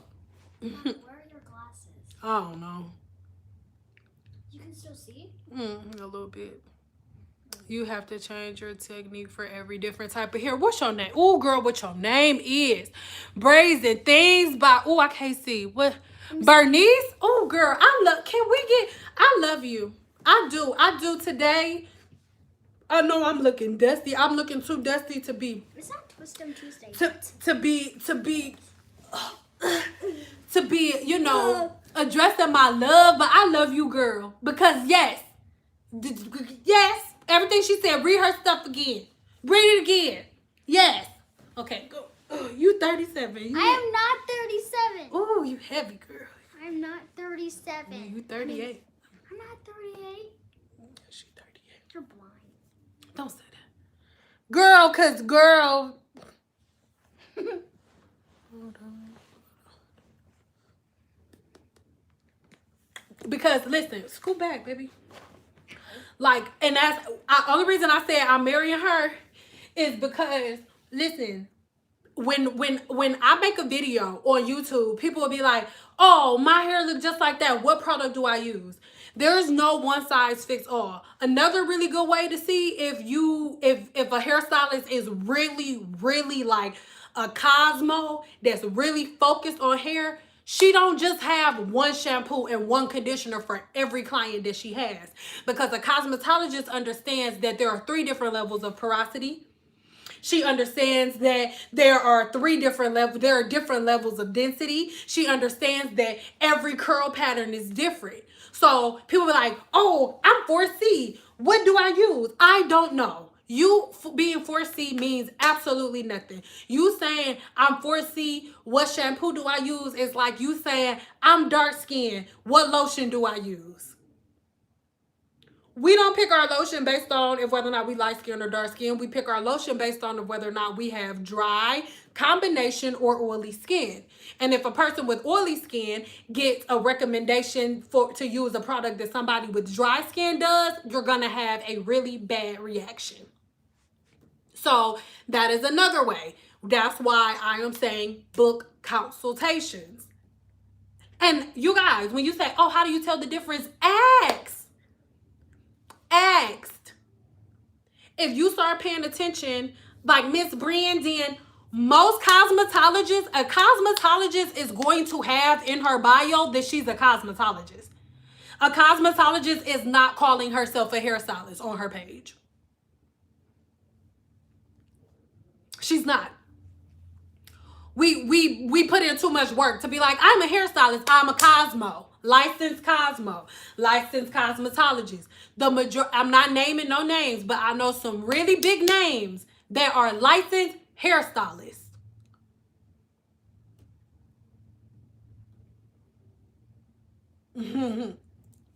So let's be clear.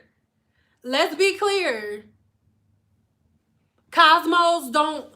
I've never in my 13-year career, I have never just had hairstylists because a cosmetologist knows the difference between a hairstylist and a cosmetologist. So a cosmetologist is not going to put in her bio hairstylist because she knows the difference between a hairstylist and a cosmetologist. And to be a cosmetologist, I didn't bust my ass. So you ain't hear that. So I'm not gonna sit here and have and be like, oh, I'm a hairstylist. No, baby, I am a Cosmo. Don't make me spell it, cause I will. I'm just not gonna do that to y'all because I don't want to get y'all mad at me because I ain't answering a question. The best test. Oh, wait. The best I test all products at home is to use it on a small part of my hair. Also, trusting my stylist to tell me what I need, and trust your cosmetologist. Listen, okay. So, for example, this is how I want you to look at your hairstylist and your cosmetologist. Okay. When you go to the doctors, if there's something wrong with your body, the doctor is gonna ask you a bunch of questions about stuff, woo, woo, woo, woo, bam, whatever. And then after whatever the problem is that's fixed, they give you a new lifestyle regimen that you gotta follow. So, for example, if you find out you got diabetes, it's certain stuff that you gotta change. It's certain stuff that you can't eat no more. It's certain stuff that you gotta have in moderation. Well, it's the same thing when it comes to your hair, because most people don't understand that hair growth is from the inside out. So that is why it is so important for both parties. For a hairstylist, you need to make sure that all of your stuff is literally put before them, so people know as soon as they come on your page, like, oh, okay, I'm gonna respect her. Because peep this, I only had an issue with the people that was already coming to me. But once my website was like that, people that was on BS didn't even hit me up. Because before they could even book an appointment with me, they had to agree that they knew that after, if they was 5 minutes late, their appointment was canceled. Understand what I'm saying when it comes to that. And by the way, Yaya the Beauty is in here, and I just not your grandma. And whenever she just put my sorry, I just burped. Oh well, y'all in my room. Whenever she just put my website up, if you are a hairstylist or any type of business at all, really, because it's not just for hairstylists. I think I only actually have 10 out of like a couple bunch. I ain't gonna put the number, but it's a lot, and I appreciate everybody who signed up. But if you want to know how to start your business the real way, like I'm literally almost like holding your hand, giving you like step by step, play by play for $6.99 a month. It's called Lord. It's called CEO Masters. So go on my website, you'll see the little thingamajigger if you wanted to sign up. But I go into very, very strong detail.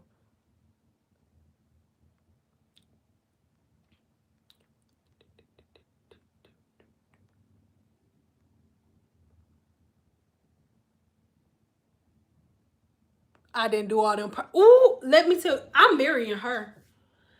Okay, we're getting off after this. But listen. And every hairstylist is on here. I swear, if you love me, when you start relating, if when I say what I'm about to say, ebooks are right now. They are right now. If what I'm about to say right now, real quick, because I just don't want to have too many people that I can't address to, because it's one-on-one, so everything opens back up in 2 weeks. Anywho, so I just don't want y'all to get mad at me. Hold on, let me see if y'all said it was okay for me to. Hold on. Sorry, y'all. Hold on. I'm just trying to make sure it's open. Hold on. Because I think you may be on the wrong page. Okay, so one of the main reasons that I get stressed out, or not stressed out, irritated, when I hear people talk about relaxers. If you have a relaxer, you damaging your hair. Or black women don't love themselves. You don't love yourself. You don't really love yourself. You don't really like being black if you got a relaxer. Let me tell y'all something. First of all, or if you get a perm. First of all, let me give you a little Cosmo one-on-one. Okay? And I got PTSD from this. If you got this same PTSD, give me a 2 and say, yes, girl, yes. Say it louder for the people in the back. So, when I was in cosmetology school, I hated Wednesdays. I hated Wednesdays because Wednesdays was senior day.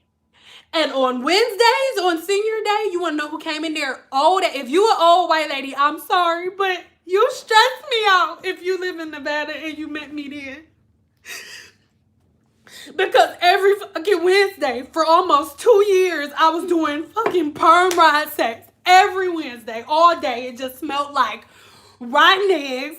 And I had like 5 or 6 of them that just loved me. And they were like, oh my God, Sen, you come here. I'm sorry, they weren't calling me Sen. Cynthia, you come here. You come here right now. I love yours. Because peep this. Black women get relaxers to go from curly to straight. But let me tell you something. Asian women and old white ladies specifically, sorry if you're an old white lady out there, y'all stress me the hell out. Like old white ladies, they be into them damn afros. Do you hear me? I don't know what type of stuff was going on back then in the juice, but all white ladies love them some afros. Do you hear me? Like every Wednesday, all I did was perm rod sets. Y'all know the stuff that all the YouTubers are using now, like they just discovered them. Perm rod sets, do a perm rod set. First of all, perm rod sets being around forever. Okay? Like, and when I was in cosmetology school, like every fucking Wednesday, and then Wednesday was just the worst day, but like every day they would come. Life? Yes. For what?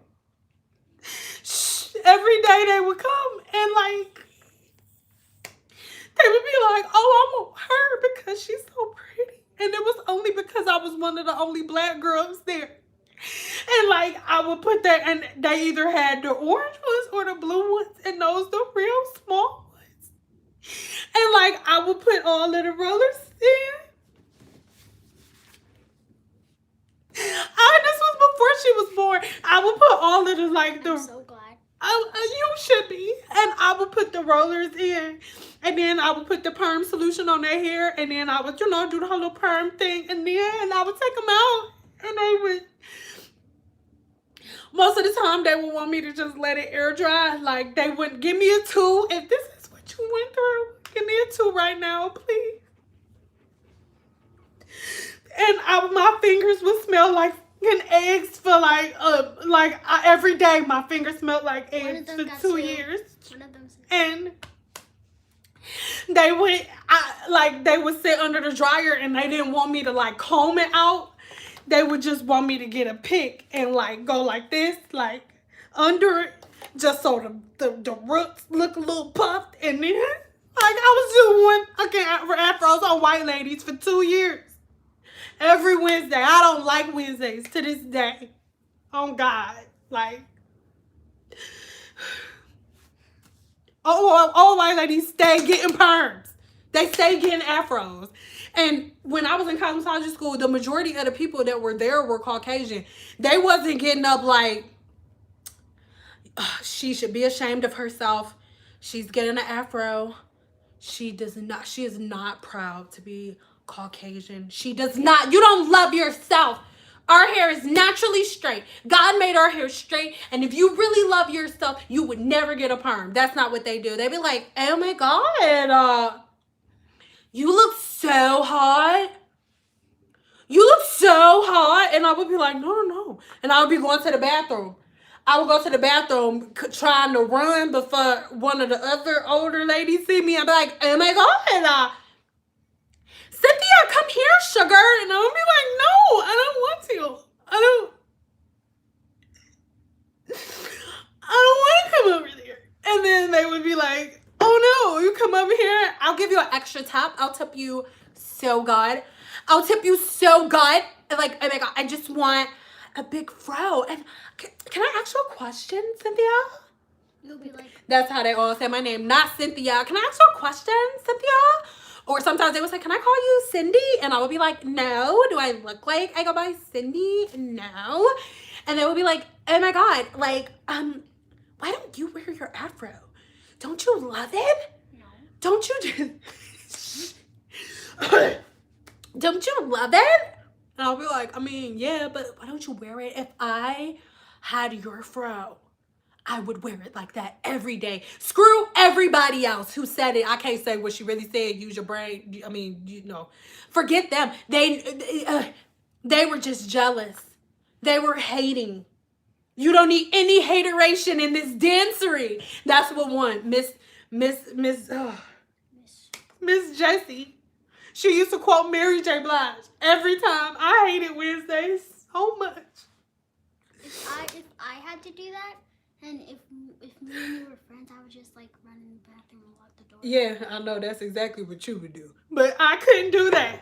Remember the story that I told y'all when I was doing a pedicure? Because when you in Cosmo school, you got to do all sections. You got to do nails, feet, everything. And I told y'all the story when I was doing the feet on Wednesday. Because Wednesday, senior citizens got everything for like, I think they didn't pay more than like $5 or something like that with their old asses. I don't care. It was disgusting. Like, and I was clipping his toenails, and it was when Mac first came out. And remember, little mama, it's popping, it's popping, it's popping, it's popping. My lip gloss was popping. My lip gloss was cool, and then I clipped his toenail, and that bitch was like. I was like, no. Just got my lip. So with a stick, I promise y'all. Some of y'all heard this story already, but this happened. It was like, I was like, no, please. No, it was in slow motion. And Antonio was like, I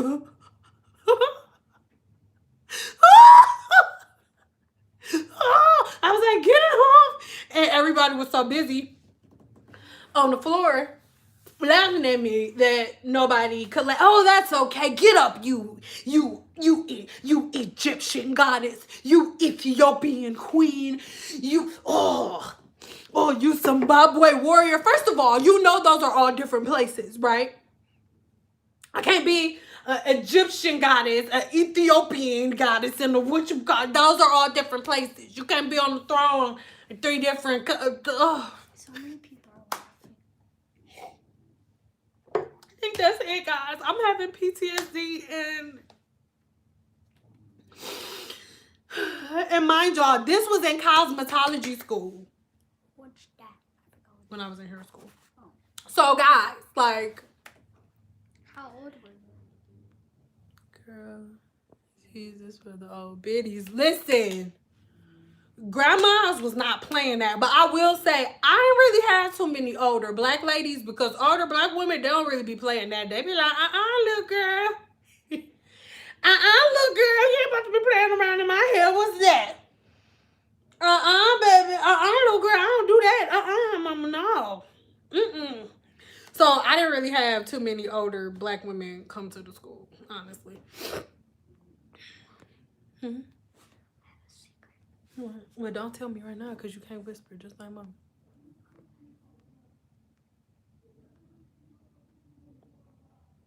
I know you can't say no. But boo, after that toenail flipped on my lip, they sent me cause I don't know how stuff was at your school. Give me a 2 if it was like this at your school. But by the time I mean, for us, if we said we didn't want to do a ticket, we got sent home. Listen, they sent me home for like 3 days in a row. They bring me a pedicure, and I'll be like, oh, I'm not doing it. And I'm like, okay, we're going to have to go home. I was like, see you later. See you later, alligator. After a while, crocodile. I'm about to be in this mouth. Kiss my whole left cheek out of right cheek got me messed up.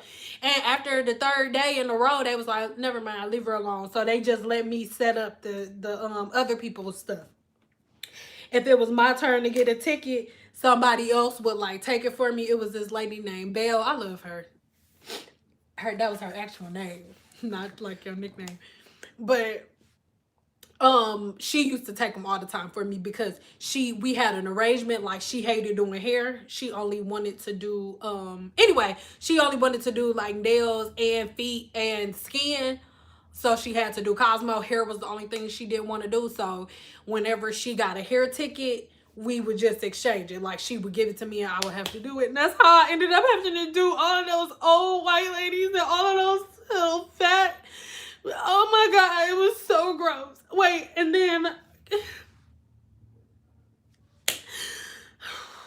I I learned like everything that an esthetician learned too, because it's for Cosmo, right? So I had to go in there and see people with their booty cheeks spreaded and stuff, like, and it was never a lady. It was always some old dude. And at that point in my life, I didn't see me in that position. I had never seen it. I actually have never seen. My husband don't be doing that. He is no reason for him to be in that position. He don't do that. So that was the only time I ever seen a man in that position. So you need to respect your hairstylist, because we go through so much just to get the license.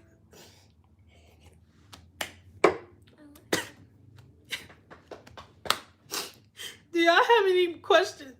Let's take questions for like 10 minutes and then we're gonna be done. Cause I have PTSD. I can't think of no other topics to talk about because I'm having flashbacks. So sit down, please. My lip is itching. Like, I'm having flashbacks of when my lip was when you got to the story from talking about relax. Wait, you got to wait. What I said about relaxers? Oh no! The reason that I started. Thank you for that. Thank you. The reason that I brought up the perms is because white women get perms just as much, if not more, than black women get relaxers. But the only thing that the world talks about is how black women don't love themselves because they go from curly hair to straight hair. And black women attack each other. If a black woman that's team natural attacks a black woman who decides to get a relaxer, and then a woman who is natural is attacking everybody else, like, oh, your hair not natural because you got color in your hair. Oh, your hair not natural because you got a relaxer. I'm sorry, if your hair is growing out of your follicle and it's attached, that's your natural hair. Those are haters. Growing. What'd you say? They're haters. My daughter said those are haters. I agree. So a black woman, black women attack each other for like relaxing their hair and changing their curl pattern, but white women do it all the time. All the time. Or when a black woman colors her hair, another natural black woman is like, oh, your hair not natural because you colored your hair. Other races, I'm not just gonna say white women, other races of women do not do that. If a Mexican woman see another Mexican woman who got blonde hair, she's not about to be like, you don't love yourself and that's not your natural hair because it's blonde, so it's not your natural hair. That's not your hair anymore because it's blonde. It's like, we need to stop. Please. Please it. Please. Please. Trying to figure out when the rest of the world was given the right to tell. Ooh, come on. Ooh, pastor. Ooh, somebody give. Where is the basket? Where is the where is the basket for the offering and the donations and stuff for Deja? Wait. Pastor Deja, wait. Where is Pastor? Wait. Where? Hold on. Where is Pastor? Pastor Deja, I'm looking for you. Here you go, Pastor Deja. Pastor Deja said at 7:17 p.m. Pastor Deja said, I'll be trying to figure out when the rest of the world was given the right to tell someone, oh, wait, oh, where, hold on, what to do and what not to do with their hair. Guess what, Pastor? You want to know who told them to do it, Pastor? YouTube University. YouTube University told people that the only way that their hair was natural is if they don't have any chemicals on it, because apparently It's something that I didn't learn in cosmetology school. If you put something on your hair and change something, apparently, when you sleep, some type of fairy come instead of the tooth fairy. We got the tooth fairy. It's the hair fairy that come.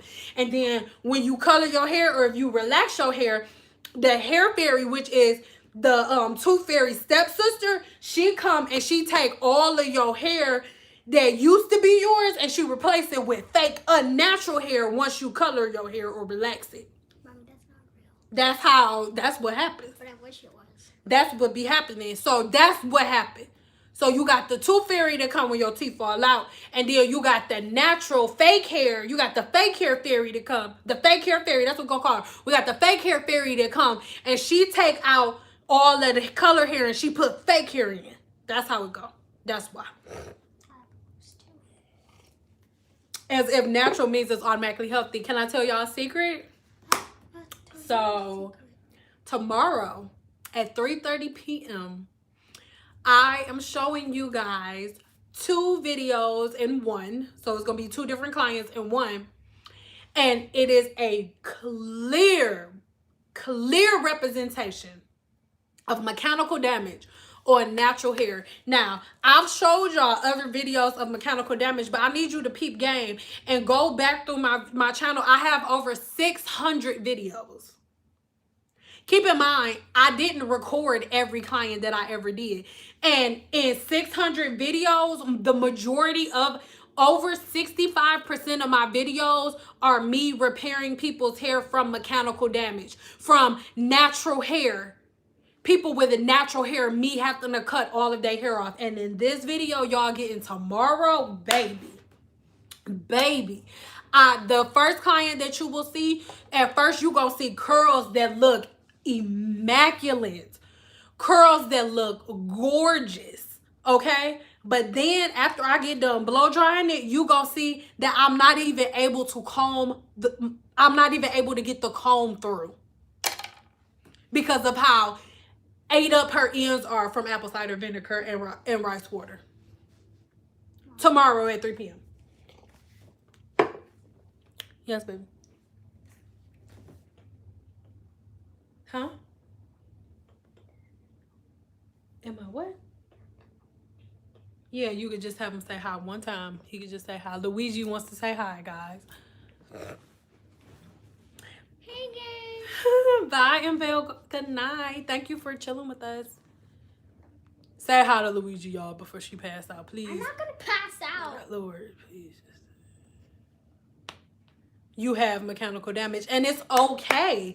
Because, listen, let's say when tomorrow comes, if you are guilty of anything that you see in the video tomorrow, don't beat yourself up for it. And don't feel bad about it. When I'm making these videos, I'm not making these videos to be like, oh, you're stupid and you don't know what you're talking about. I don't expect you to know anything about something that you didn't go to school for. But I'm going to break it down. See, they're saying hi to Luigi.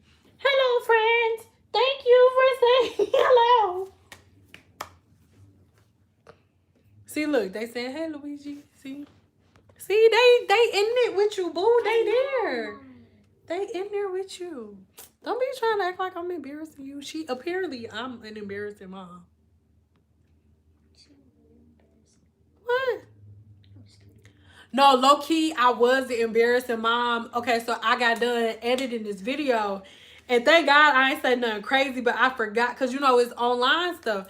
So I'm sitting there and I'm like, okay, I'm done. No, I ain't say, okay, I'm done. In my mind, I'm thinking like, yes, I'm finally finished. But instead of me just keeping that in my head, I was like, shabam, shaboom. And she was like, Mom. And all her classmates was like laughing or like saying stuff. I was like, I'm so sorry. My bad. But I was like, ooh, shablam, shaboom. Hello, shabam, shablam. It was the most embarrassing thing in my whole life that you did. I'm just kidding. I was about to say, you being extra in front of people, Bill. That's what I'm talking about. Don't be trying to make me look like I be embarrassing you. Like I'm a cool mom. Do. I don't be coming around your friends, and I'm always cute when I came up to your school. Oh, no, yeah, that's how she... Did you just shake your head? No. Oh, my God. And then I changed my mind. No, I have looked dusty before. You Yeah. When I be having the hat on sometimes. Oh, thank you. Sometimes you're Okay, hold on. What exactly? What exactly is mechanical damage?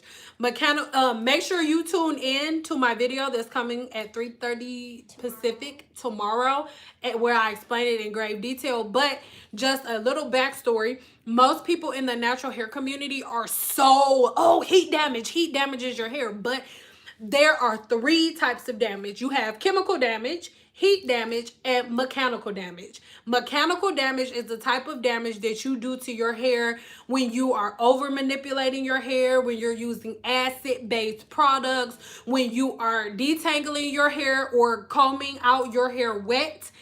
That is mechanical damage. When you combing through your hair and you hear that's your ends ripping.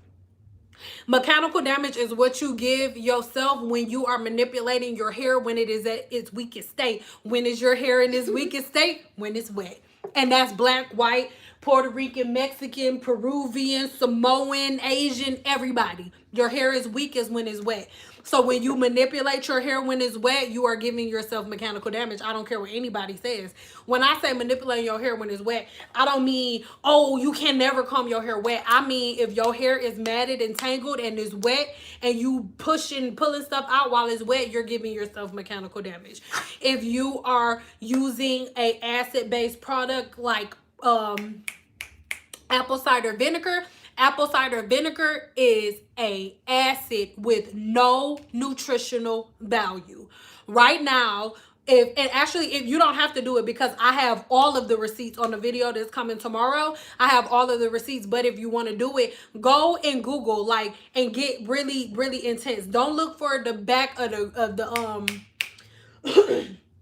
the apple cider vinegar bottle that you have. I mean, go online, go to their website and type in the ingredients for apple cider vinegar. And under every type of vitamin, it's going to say 0, 0, 0, 0, 0, 0, 0, 0, 0, 0, 0, because there's no nutritional value. It is a detox. But in the community, everybody swears by it. Everybody's manipulating their hair with highly acidic products. And I explain exactly what mechanical damage is tomorrow. So make sure you stick around because I'm giving it away. I just realized this. I'm answering the question. Thank you. Oh, God.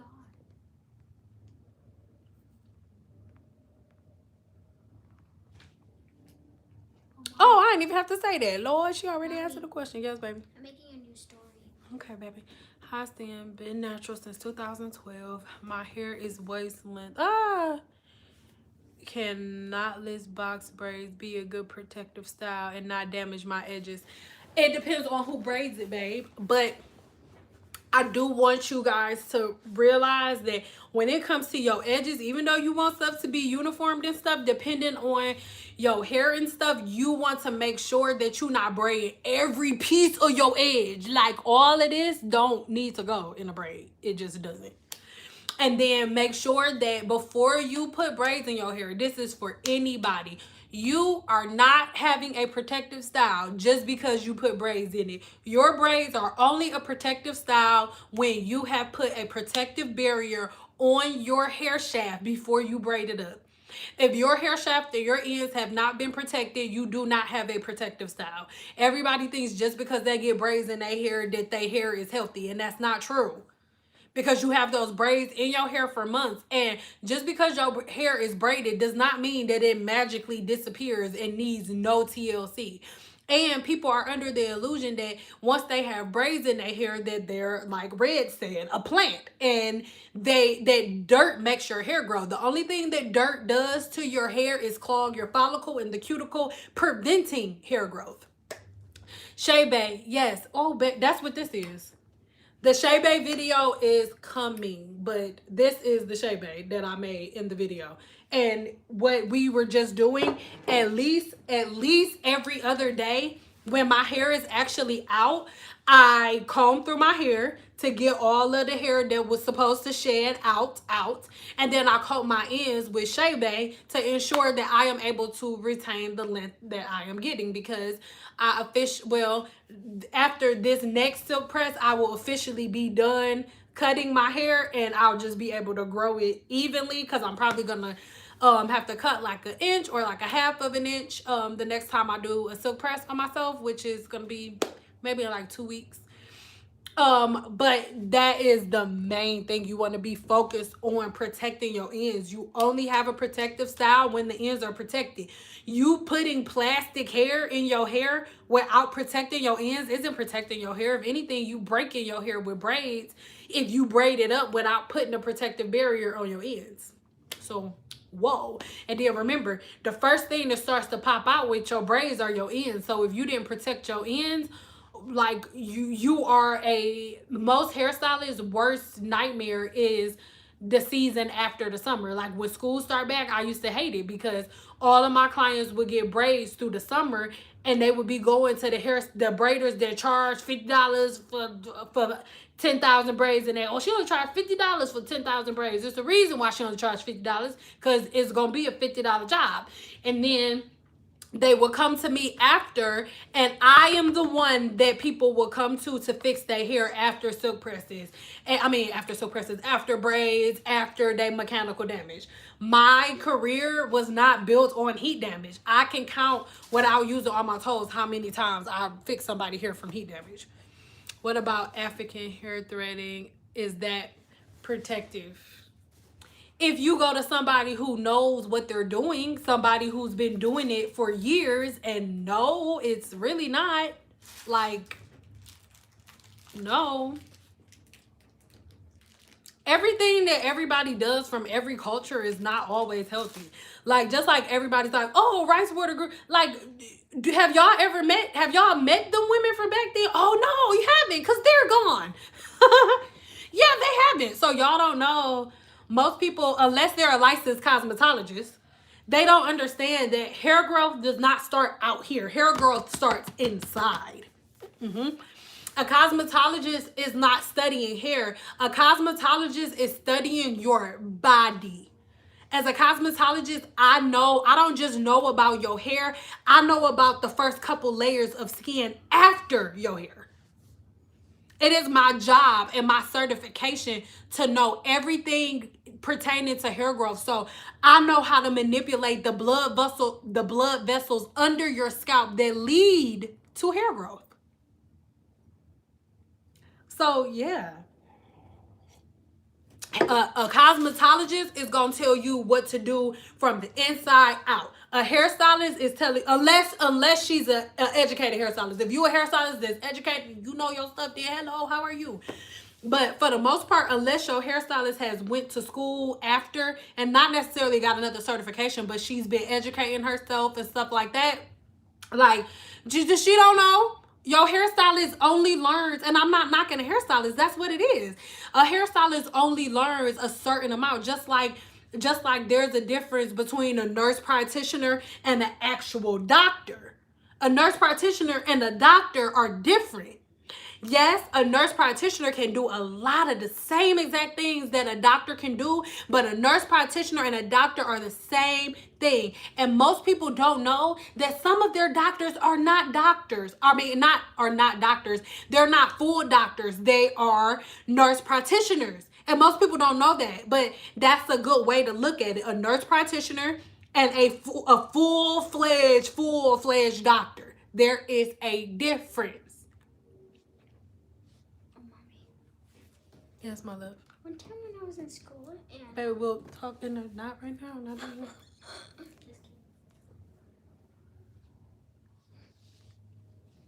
And what do you think of using rosemary hair rinse after I wash my hair? If it was on warm water, lavender, my high porosity hair. Yes, keep it up. Yes. Yes. I have a whole rosemary bush outside of my house. I have one rosemary bush. 1, 2, 3. No, 2 rosemary bushes.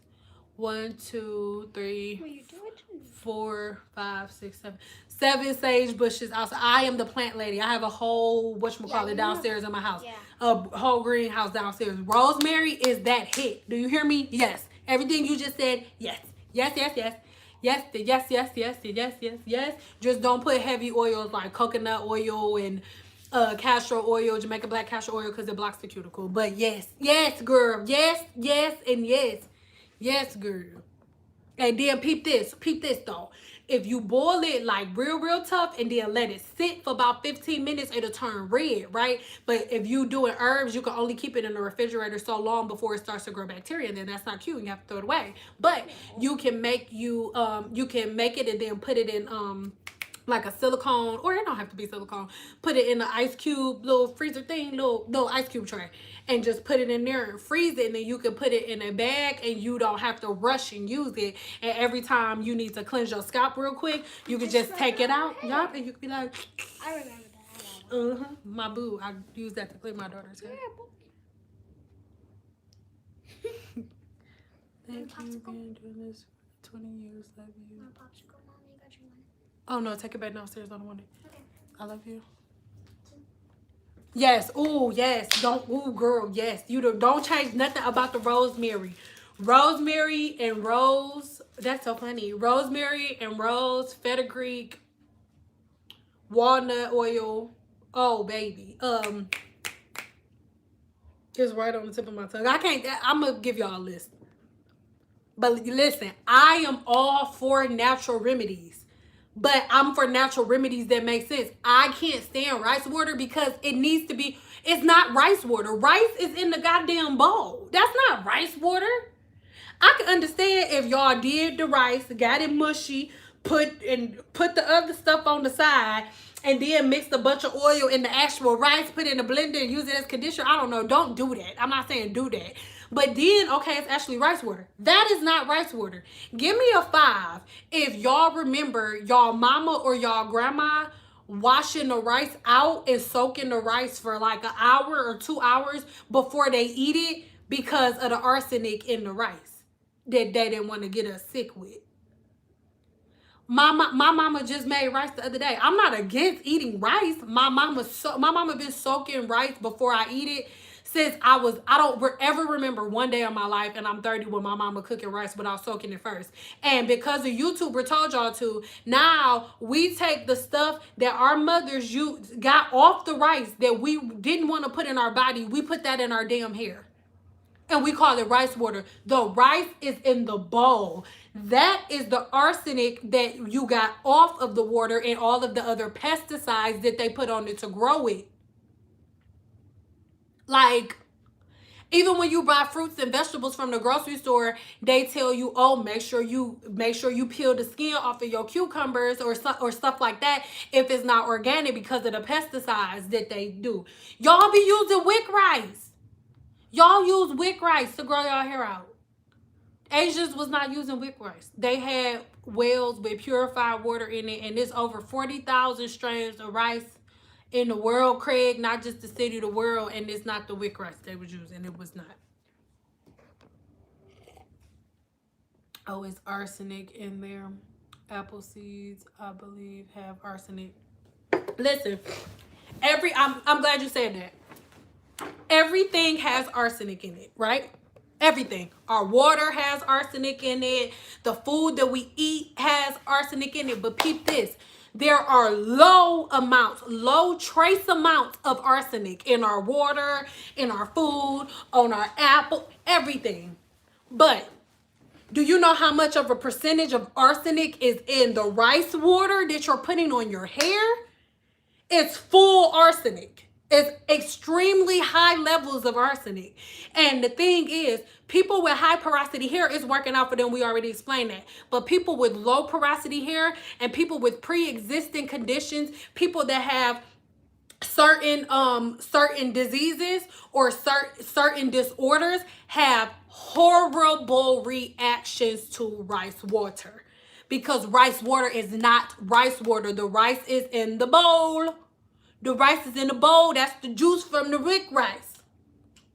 If y'all don't know what wick is women, infants, and children. And I am not being rude or nasty or disrespectful because my money ain't always been long, okay?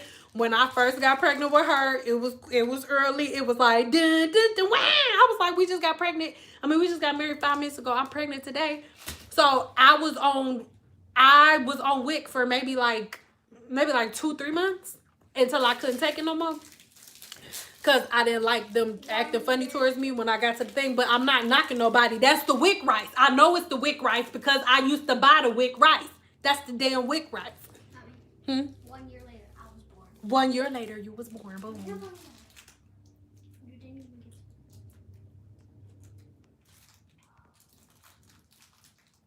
No. You can't listen.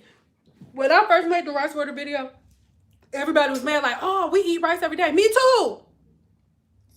But I mean, I don't eat rice every day. That's not true. I don't eat rice every day. But my mama soaked the rice for like an hour before she make it. If I need my mama to make rice, I gotta tell her way ahead of time. Like, "Mom, can you make some rice?" Cause I don't. If it's not broke, I don't fix it. And my mama live with me, so "Mama, can you make some rice?"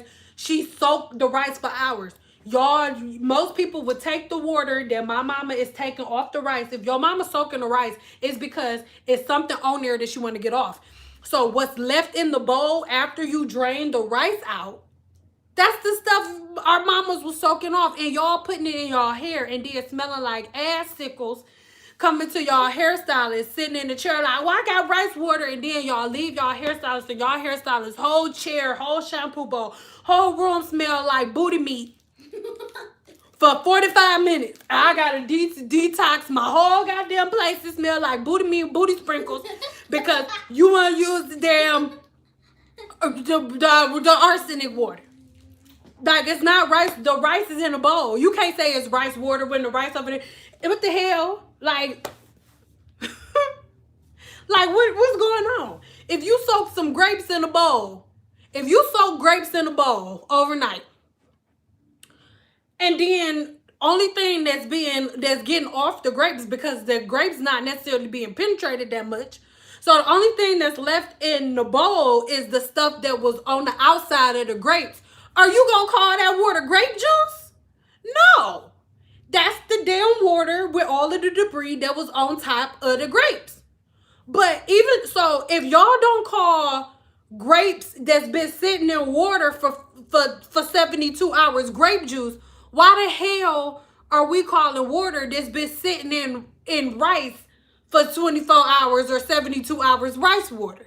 So if I can't make grape juice from soaking grapes in water for 72 hours, you cannot make rice water from soaking rice in water for 45 minutes.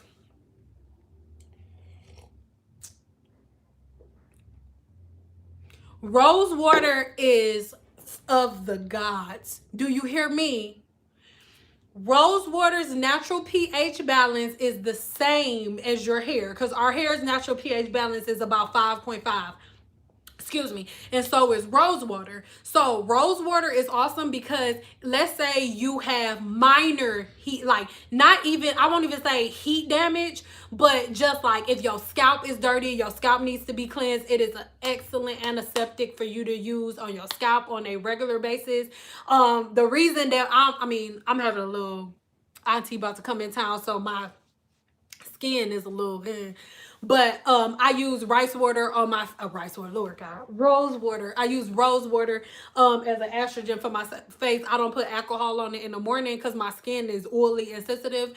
So I use Cleptopril. Is that how you say it? Cleptopril in the blue and white bottle. I don't know. That's what I use because it's pretty easy. And then after I use that and wash my face, I take a cotton ball and I use my rice water. I mean, oh my God, rose rice is. I use rose water all over my face.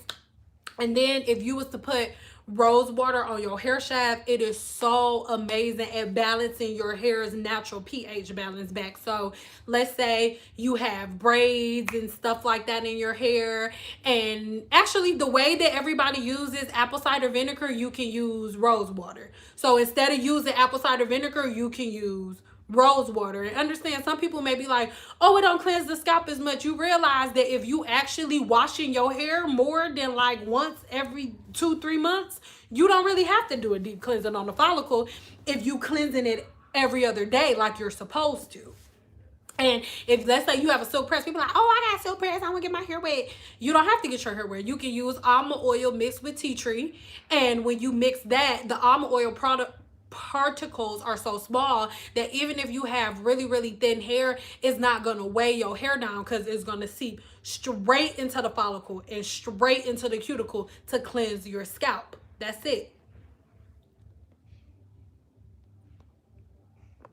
Well, I make my own rice. I mean, oh my God. I make my own rose water. It's so easy to do. All you need to do is go get some organic roses, and I have a video that I will put in the description box whenever this is done. Or if you just, when we get out of here, just go on YouTube and type in rose water sundial. And I have like 2 videos teaching you guys how to make your own rose water.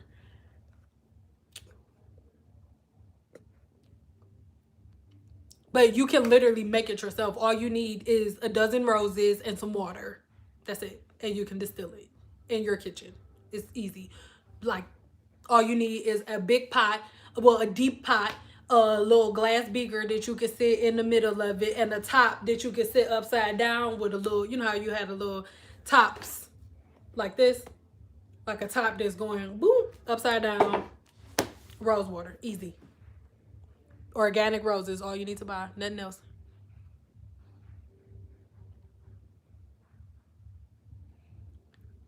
Is the 100 shed strands a day true or a myth? It is very true. Every person's animal creature with hair on his body sheds hair. It's a natural way of life. Like every living organism on this planet, whether it's a plant, a human, an animal, sheds.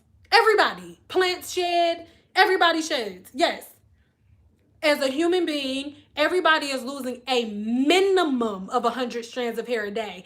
This is why everybody's like single strand knots, which, by the way, is a made up term from the natural hair community. Single strand knots, I will address in the video that is coming tomorrow. And I'm going to give you a clear picture and representation of what single strand knots look like.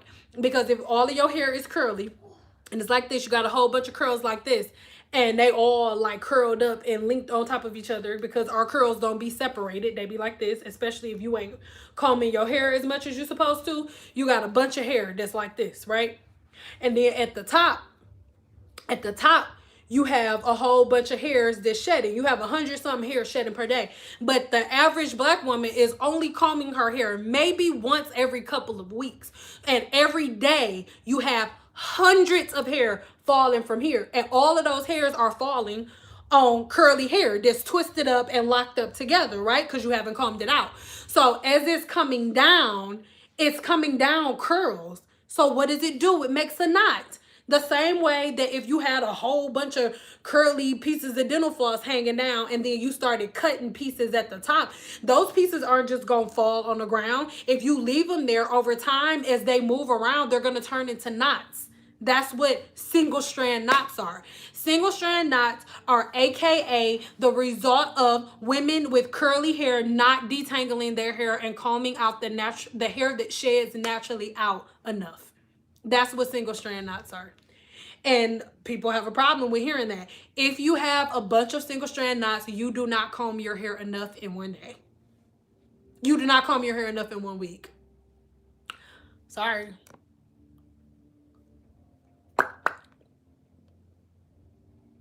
All right, y'all. I love y'all, but it's almost 9 o'clock. I mean, 8 o'clock. So I hope, give me a 5 if everybody is okay. Give me a 5 if you okay, and give me a 3 if you like, I don't know, then you kind of made me feel some type of way. Be honest, please.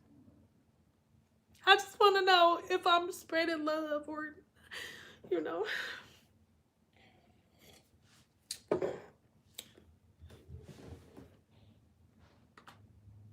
Ooh. Our video's done. Moderators, you are going to get the video tonight. I mean, moderators, Lord. Members, channel members, you will get the video that's going up tomorrow at 3:30. You're going to get that tonight or first thing in the morning. And everybody else is going to get the video at 3:30 tomorrow, 3:30 Pacific. I don't feel some type of way. I just want more knowledge and don't want you to get off.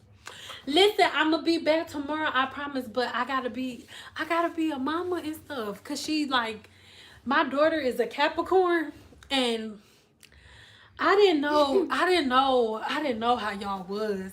Give me a 5. No, go. Go ahead. Give me a 5 if there are any Capricorns in here. Give me a 5.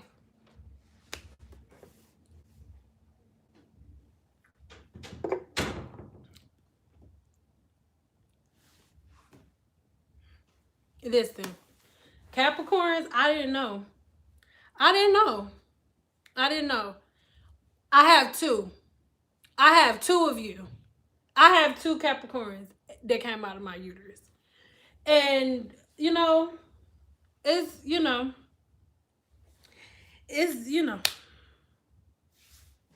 it's, it's great. But, Capricorns are, yes, I have two. I have two.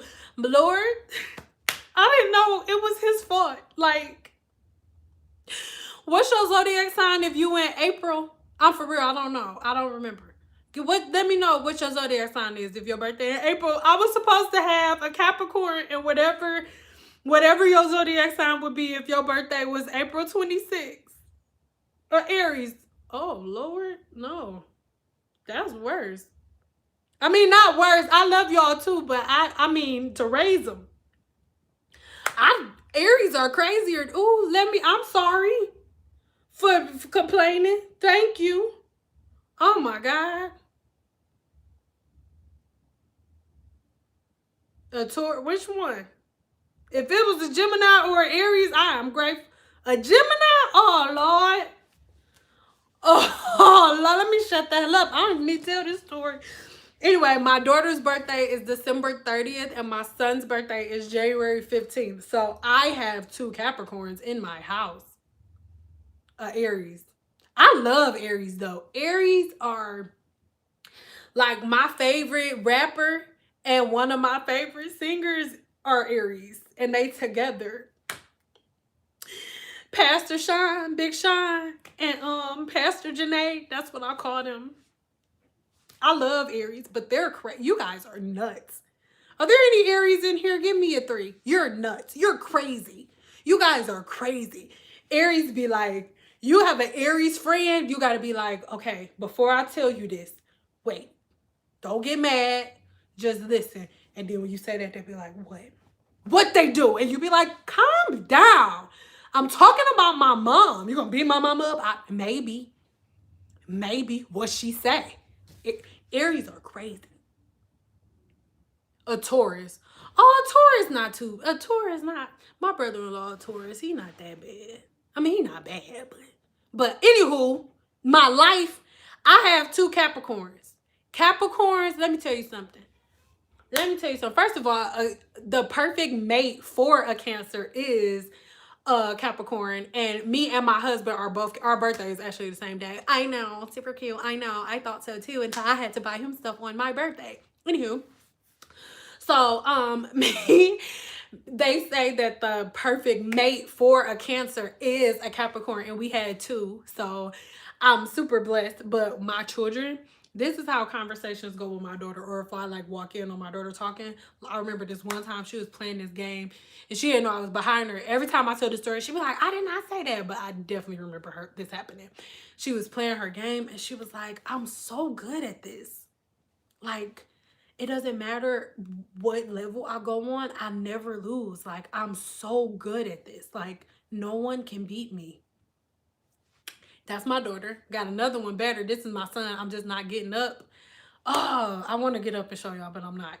My son, there's two pictures of in my kids' room, and one of them, they basically say the same thing for a girl and a boy. And my son's, it says, I'm paraphrasing, how is it that out of all the great little boys in the world, I ended up getting the most amazing one, period. When you look at it, it's a heart, and it say, yeah, it's me, Tyrell.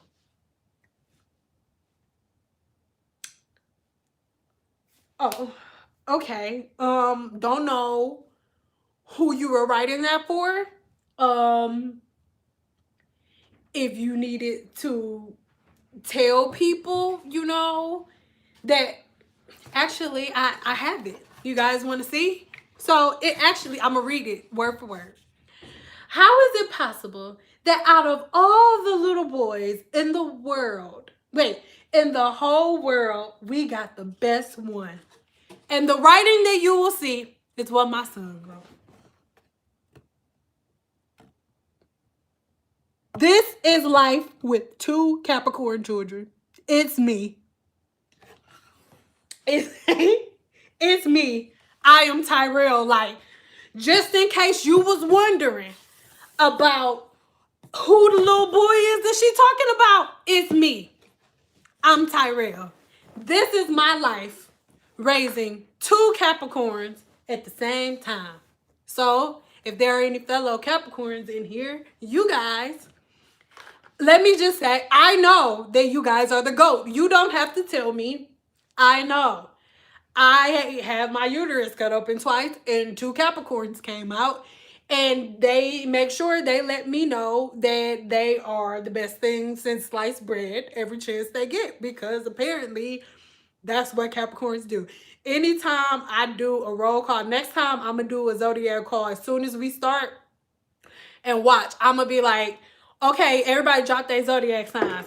Every single time I do that, Capricorns be like, Capricorn the great, Capricorn the GOAT, Capricorn the greatest of all time. That's always how it goes. Any other time, anybody else, any other side, to just be like, oh, Cancer, or oh, this. Capricorns are like, Capricorn the great, Capricorn the GOAT, the greatest of all time. Don't you forget it. Savage ass Capricorn. That's you guys. I love it. I love Capricorn so much. Y'all not ready. My son, listen, before I leave, y'all know how you tell a kid, like, oh, you're so cute. Like little people. People would tell my son, like, oh my God, you're so cute. You're so handsome. Y'all wanna know what his response has always been? It still hasn't changed no matter how many times I tell him. He would be like, they'd be like, oh my God, Ty, you're so cute. He would be like, yeah. We would be like, no, don't say no, you're supposed to say thank you. And I remember I gave him a long lecture. Well, not a long lecture. He was like 4 or 5. And I'm like, baby, when somebody says thank you, when somebody gives you a compliment, and I gave him that whole speech. And so then I waited like 5 minutes and I was like, baby, he was like, yes, mommy. I was like, you look so handsome. He was like, yeah. I'm like, dude, what did we just talk about, Mr. Capricorn? What happened? What happened? That's life with 2 Capricorns. And then my husband is a Cancer. Cancer, aka finesser of the century. Nobody finesses anybody better than a Cancer. No one. I don't care what anybody says. Okay? And my husband, I be catching myself like, wait, like, is he? Because our birthday is the same day, so he a Cancer too. So I'm like, wait, are you trying to finesse me? I mean, it was working. It's just principle. Like, what's happening? Taurus, yes. Taurus, y'all, I love y'all. My brother-in-law's a Taurus. I don't have nothing to say. My favorite, though, is Cancer, of course. Like, I mean, what happens? Like, what do you mean? You guys are waiting for the moon to come out every night, and that's my mother. What are you talking about? Cancers, we're the best. But I mean, then of course Capricorn is my favorite after that. And then Scorpio because of my mom. Well, no, I love my mama, but Scorpio not my favorite. Y'all are nasty. And y'all manipulative too. But y'all not more manipulative than Cancers are. But y'all are nasty freaks.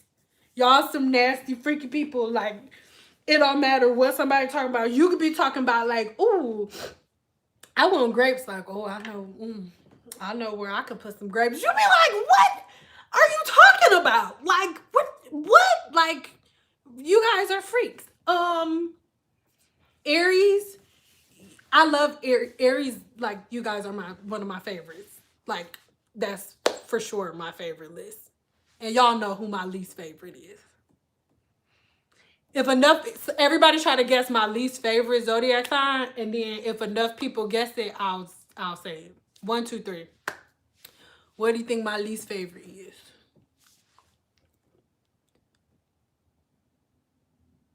Ooh, waiting on the moon. Bloop. It was a full moon last night too. And then the moon, probably like, I've been up since like 5-ish. Cause the moon was right there and it was a full one. So it was like, good morning, surprise, child. And hello, good morning. How are you? Guess I'm not going to sleep because the moon saying hello. Least favorite. Actually, I love Geminis, and I think it's because my brother, aka brother-in-law, is a Gemini, and I love him, and I love the way he carries himself. Cause I mean he a Gemini for sure. You got two versions, not like fake in that way, but you be like, oh, okay. I've never seen you upset before. This is weird. Okay, but no, that's not it. I don't think nobody said it, so I'm not gonna guess it because I think nobody said. No, Aries is one of my favorites. I love Geminis. Nobody said it. Now I got to. I can't help it. I wanted somebody to guess it so I could say it. No, Sagittarius. No. It's Pisces. I'm sorry. I don't like. I mean, I Pisces men.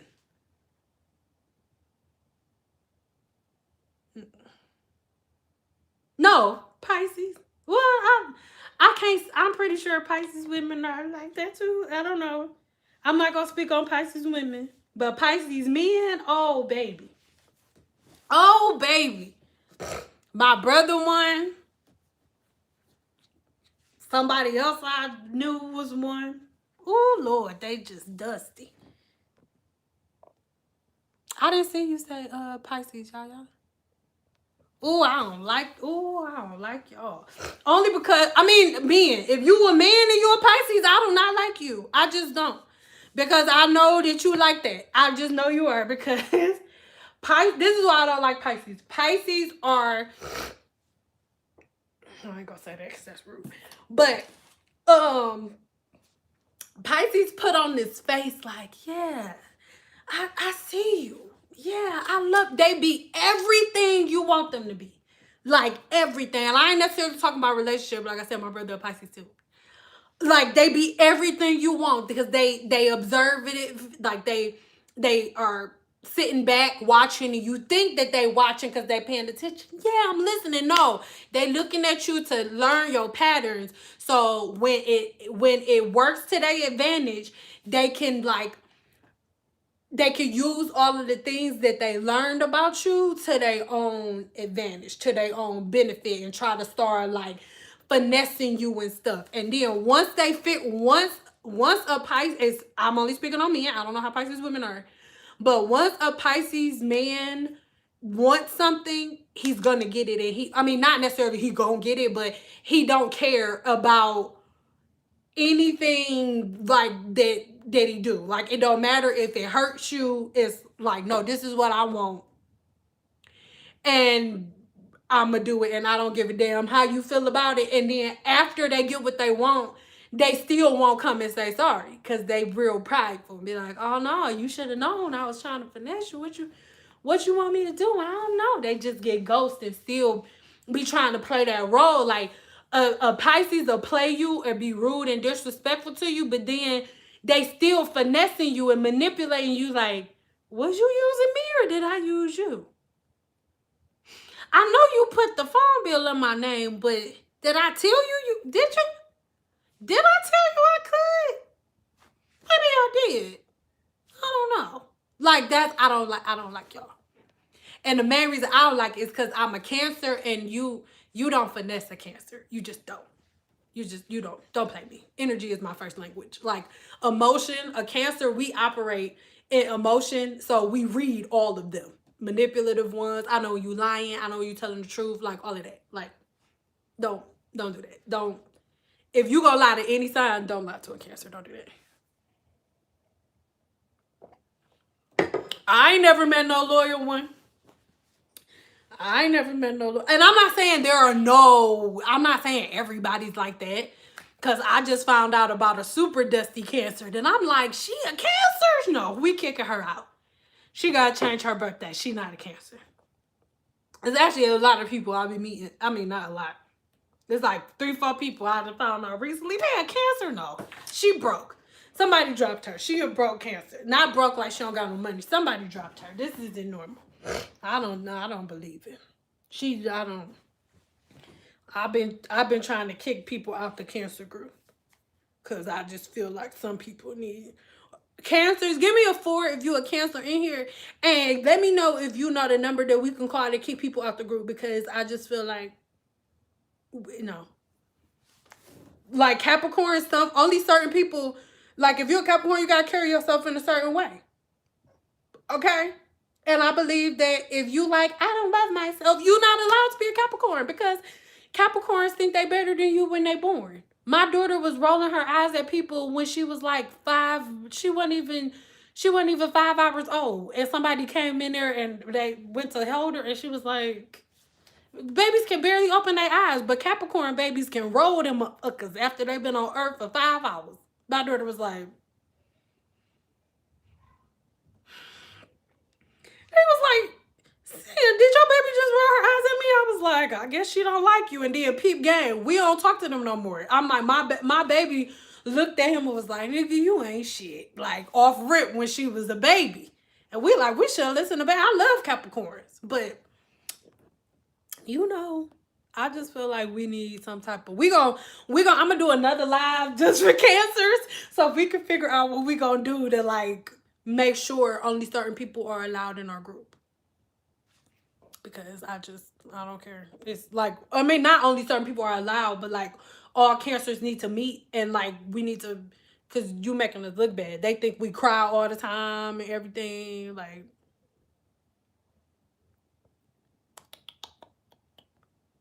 all right, you guys, I love you. We have been on here for 3,000 years and I'm hungry and I'm about to go outside. I love you guys. Make sure that we love you too. What is your zodiac sign? Braid by Bernice. Because I'm pretty sure you said it already, but what is your zodiac sign? I just want to know. Because normally, you know how normally when you really vibe with somebody, you be like, oh, I knew it. But then when you don't, you be like, what's your zodiac sign? And almost every time I don't like somebody, they a Cancer. No, either a Cancer or a Libra. I mean, a Cancer, I'm sorry. Pisces or a Libra. Every time. I love you, Libras, though. But just, I don't know. Sorry. I was waiting. Oh, braids. See, I like Geminis though. I like that. Like, I like people that pick and choose when they want to let you in. I like that because that's how I am. Like, as a Cancer, I'm real. Like, you gotta earn your way in my life. Like, everybody just don't have access. And Geminis, y'all be like, who is you? I don't know if I like you yet. Let me give you this version. Let me, hold on. Hello, how are you? Yeah, absolutely. Yeah, and oh my God, hell yeah. Hell yeah. What do you want? Number 4? Oh yeah, really? And then y'all play that, y'all keep going. Not that you being fake. I feel like people be like, oh, Gemini's fake. No. Like, Gemini's be like, I don't know which side I'm giving you yet. And then then y'all be, you will fill them out for a minute, and then y'all be like, okay, I like you. You can meet Bernice number 2. I let you meet Bernice number 1, and you was right. So let's get tight. You can meet Bernice number 2. What up? Hello, how are you? Or, that's the good side. On the flip side, Geminis be like, y'all so damn crazy. In one breath, when Gemini's at work, they be like, hello, how are you? How may I help you? Absolutely, yeah. Or like one day, even if you're not at work, let's say you with your family or whatever, and for the most part, at first, you the one, as long as ain't nobody coming at you wrong, Anybody could call you about anything at any time of day, and you like, yeah, like, what's up? I'm there for you, but let them catch your ass on the day that you mad. Let me call your phone right when you just got done arguing with somebody. I am going to meet a whole nother person. Like every other time I talk to you, you in a good mood. And so you're like, oh my God, hi Sam, how are you?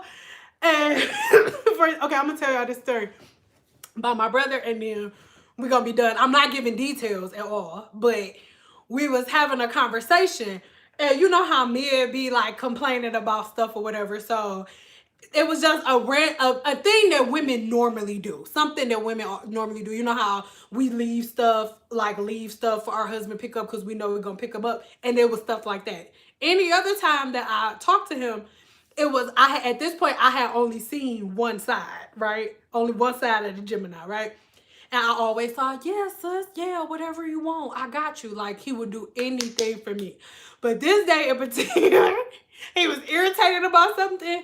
And so he was like, no, because like about not irritated like mad, but like, oh yeah, women leaving this around. I'm like, no, bro, because we be doing. He was like, no, I don't care because that shit is not cool, sis. The shit is irritating. So nobody got time for that shit, man. Be doing that. That shit ain't cool. Stop doing that shit to my bro. He don't like that shit. And I was like,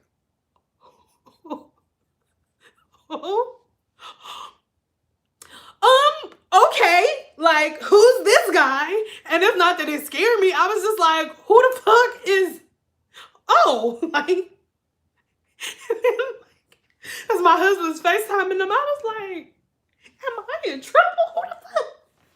And he was like, that's Gemini. Hey, that's the other side. What you do? I'm like, I don't know how I feel right now. Like, and so I just started laughing hysterically. And then it was like, oh, it was over. But I'm like, oh, there he is. I met him today, 10 years later. Oh, there he is. So that's the thing about Geminis, y'all. It just depends on what side of the coin we catching y'all on. It just depends on. You do it all the time. You a Gemini too. Do it. If there are any Geminis in the building, give me a 5 if your girl just read you right. Because y'all, but I love that. I love people that don't show their hand. I can't stand people that be like, I got $17,000 and then I'm gonna get 18 over there. And then I got a blue sock on and it got a hole on the left side, and then on the right side is 3. It's like, shut up. Why are you telling everybody got their business? But Geminis be like, I may have socks and I may not have socks. Or my right foot is a blue sock, but my left foot is a purple sock. So I only take my shoes off depending on, how I'm feeling that day. That's what determines it. Like that's how you guys are crazy. And I like crazy people. Not chop your head off crazy. That's why y'all laughing, because it's true. Geminis, you guys are nuts. Y'all be mad as hell, like I swear to hello, how are you? Oh, you nut job. If you got a group of people, a group of crazy people together, Gemini is the psychopath of the group. Gemini is the psychopath of the group. Gemini is the one like, it wasn't me. The Gemini is the one who's going to be able to keep your secrets. You got a Gemini on your team, you're not going to jail. You're not going to jail because the Gemini can put the crazy person that did the stuff with you up. And so the only person that is out is the one that's like, I would never do that. And mess around and be able to pass the lie detector test because the liar is back there. Geminis are nuts. And then your Aries, the Aries is the one in the group that's going to swing first, okay? People think that the Cancer is the one in the group that's going to cry. Absolutely not. I'm the crazy one. That's the first thing. And then, but it's crazy on a different level because the Cancer in the group is the one when everybody yelling like, bitch, or like when this stuff popping off, the Cancer is the quiet one in the group getting the plan together. Like, she tall, like she big, but I know I can whip her ass. Like you just be planning stuff in your head if you a Cancer. I'm the one, everybody else yelling, I'm the one sitting back like this. Like, And then peep this, even before people start yelling, this another thing with the Cancer. Before everybody start yelling and arguing, the Cancer know who on the bullshit before the bullshit start. Because when everybody else get there, first of all, the Cancer, I don't want to be here anyway because I don't like people. I don't even like y'all. I'm here because we friends and I love you, and y'all keep making a big deal out of the fact that I want to go no goddamn where. So I'm here because I'm sick of hearing y'all complaining and shit. So I'm just staying here, but I don't want to be here and I'm irritated. So I'm already sitting back looking at everybody. And as I'm sitting back looking at everybody, I'm like, look at you. Look at you. So the Cancer knowing stuff that's about to pop off before stuff even pop off, like off rip. I'm the one like, she whack as like she whack. I don't trust her. Like, and at first they think you the one with the attitude. I'm like, I'm not the one with the attitude. I'm the one that peep game. And most of the time, even if a fight or something or drama don't start that day, the second the girl walk up, the Cancer is the one in the group that knew that she wasn't shit 6, 7, 8 months before stuff pop off. The Cancer knew that the person wasn't shit when they walked up off rip. I don't care what nobody's saying. If I'm a Cancer and I'm wrong, give me a 2. And if I'm right, give me a 3. Hello, goodbye. Thank you. The Cancer knows what it is before you walk up. You cannot slick a can of oil, sucker. I tell everybody, you can't try to play me. I've been pimping since Burger King was a prince. Stop trying to play with me, dog. Like, stop trying to play with me, bro.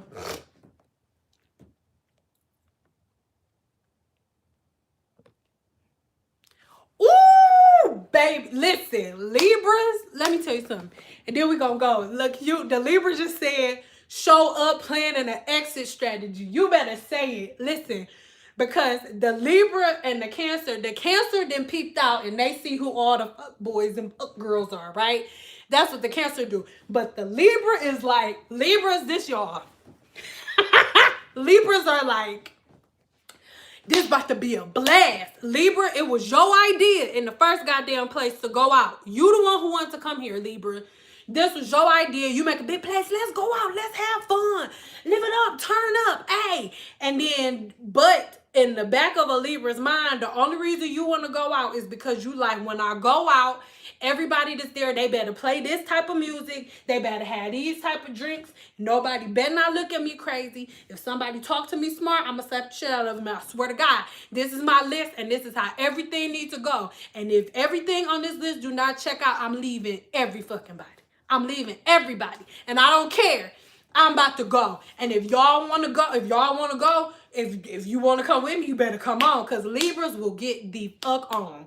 If a Libra gets somewhere, or if a Libra gets into a situation and it is not what the Libra planned for, a Libra be like, okay, that was nice. Bye.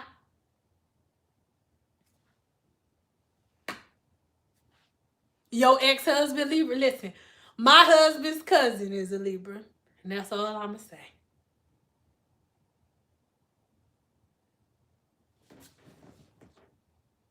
If I don't like it, I'm out. Yes, Libras, y'all do not play. And the only thing that's bad, there's nothing wrong with that. But with Libra dudes, oh man, it's like Libra dudes be like, she better, I swear to God, her titties, both of them better be at least the double D. They better not ever, if they get any lower, if they sag anywhere lower than this part right here, I'm done. She better like this, and that. Because if she don't, I'm leaving her. She better, I swear to God, she better not go, I want a woman that's this color. I want her to be this height. She got to be this size. And at any time you stop being what a Libra man signed up for, he is getting the fuck on. Do you hear me? He gonna, huh? How many kids we got? How long we been together? I don't care. You don't look like that no more. You don't look like what I had said, what I remember. So I'm about to go. This not what I remember. This not what I, no, in my mind, I thought it was going to be different. You didn't do nothing wrong. But in my mind, I drew the picture as something else. And you don't look like that picture I drew in my head. So I'm about to go. But wow, you just brought it up. I know. I just started feeling like this yesterday. So I'm about to go. Okay? That's the Libra. Libra will get, the Libra is the getaway driver. The Libra is the one that will get y'all the fuck out of harm's way and y'all will not go to jail, because the Libras have full-fledged exit strategies before the situation even starts. Before a Libra asks you to go somewhere, she know how she gonna leave if it don't go the way that she wanted to go. Before she even asked you to come with her. See, I just wanted to say I love you. You are real. Oh, I love you too. Am I right, Libras? Yes, yes, yes, yes, yes. That's Libras for you. But Libra men, they be like, "Oh, we just had a baby. Oh, I'll be there for the baby, but I don't like you no more." Cause remember, I told you that I didn't like big girls, or remember I told you that like I only wanted a woman that like snored maybe like 15 minutes at night. You snore for like a full like 3 hours, dog. I can't live my life like that. Like there's more for me in this life. I'm the shit, and like I'm good. I don't have to deal with this. I'm about to go. I don't want to be with you no more. That's Libras. I know that for a fact. Oh my God, that happened to me. He said I didn't sign up for you to be skinny. He was mad I lost weight. That sounds like the Libra I know.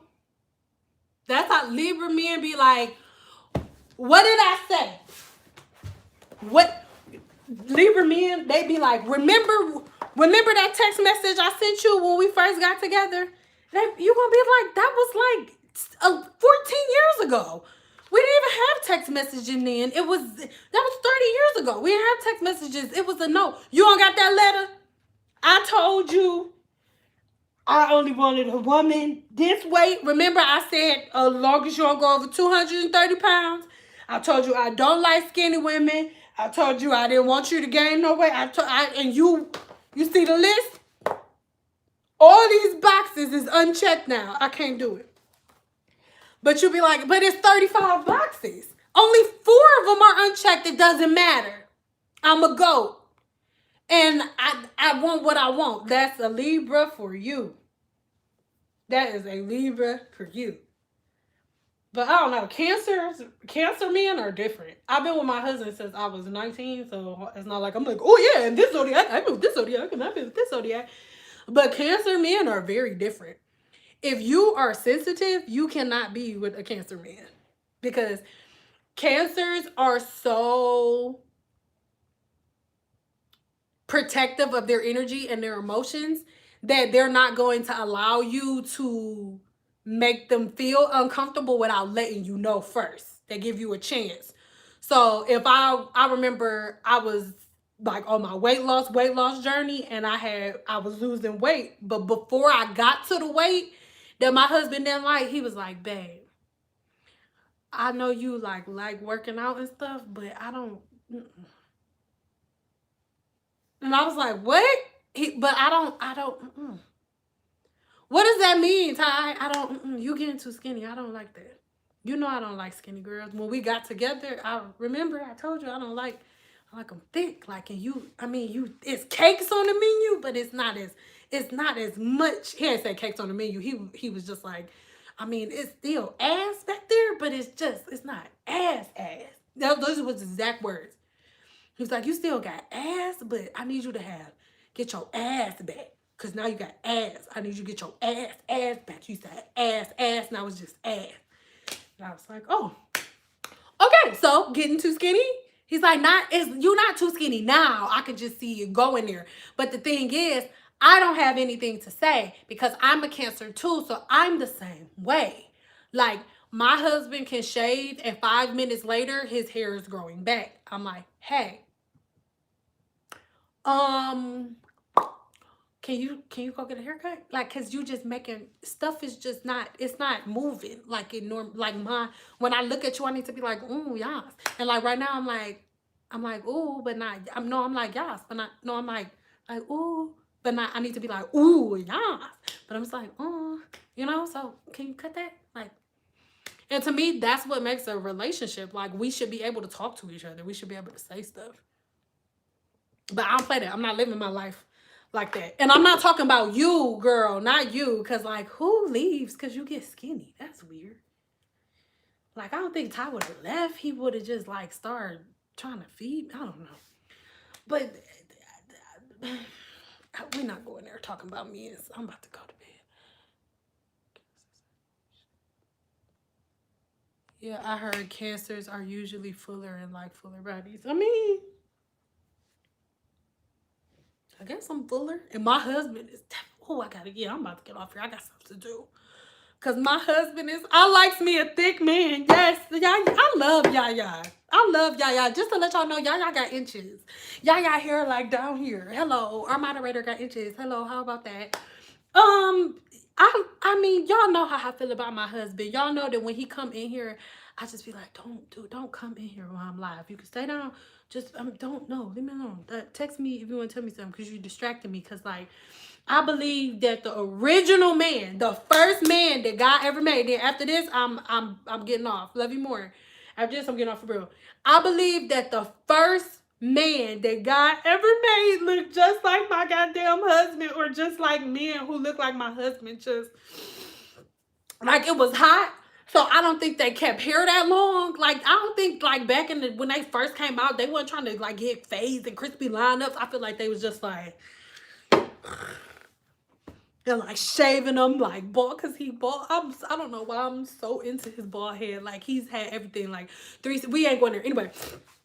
So I just felt like the original man had big, broad shoulders, like just big, just for no reason, like just big. Like why your shoulders this big early morning? I be looking at my husband sometimes. I'm like, sir, it's 7 o'clock in the morning. Why your shoulders so big? Who you mad at? Who? Why you walk around like this, sir?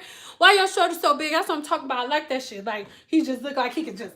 This is Sparta, and like chop a tree down, and then like he could chop down a tree while I'm in it, and then chop the tree down and be like, oh, and then like take me somewhere on the tree, and I'm like, oh my God, he's carrying the tree, and I'm in it. Oh my God, like that's how the original man is. Like I believe that. Like I mean, if y'all like skinny dudes, that's fine, but it actually makes me upset. I don't feel safe with you. I just don't. But like with my husband, I just look like he can just. Yes, Lord. Amen. Get you one. Girl, and don't find them on Tinder. I love y'all, okay? I'm just, girl, just look like they could, just, this is Sparta! Like, yes! Yes, goddammit! Yes, Lord. That's what I'm talking about. Like, white people, why are you intimidated by the black man? Leave him alone. You know you like that. You just scared. If you talk to a black woman first, we would tell you, don't be afraid. His shoulders just big because he could cut down trees. And this is Sparta. Or no, this is Africa. Yes. Like, what you talking about? Go feed y'all husbands. These damn skinny men walking around the house. Y'all nasty. That's why we about to get off, because y'all talking about other things. Yeah, and other things too. That's why I'm about to get off of here. I'm retwisting my hair and stuff. And I'm going to untwist it. I'm going to be cute, because it's Friday. And, I mean, we got a job. And we got stuff to do. You know what I'm saying? I love y'all. Out here in these streets. We've been on here for a long time. But I'm about to be staying married out here in these streets. And my husband just shaved yesterday. Like, I got up in the morning and he was asleep. And you know how, like, your man had different versions of sleep, right? Like, sometimes you got this version of sleep where you still love him, but he don't look that fine when he like this. It wasn't one of those. It was one of these. Y'all know what I'm talking about. You know what I'm talking about when they laying there like this, like, looking just like that straight face when they jaws be all. I was like, I didn't even know you cut it yesterday. And his beard connect. It ain't no. I ain't trying to hate on your man if his don't connect, but mine do. Like his shoulders big, he bald, and then it connect all the way down. Like you don't see no skin nowhere. Like, and then it be sharp. Girl, I'm about to go downstairs. I'll see y'all later. Good night, girl. I got stuff to do. Him downstairs. Girl, him downstairs, girl. I'm gonna go.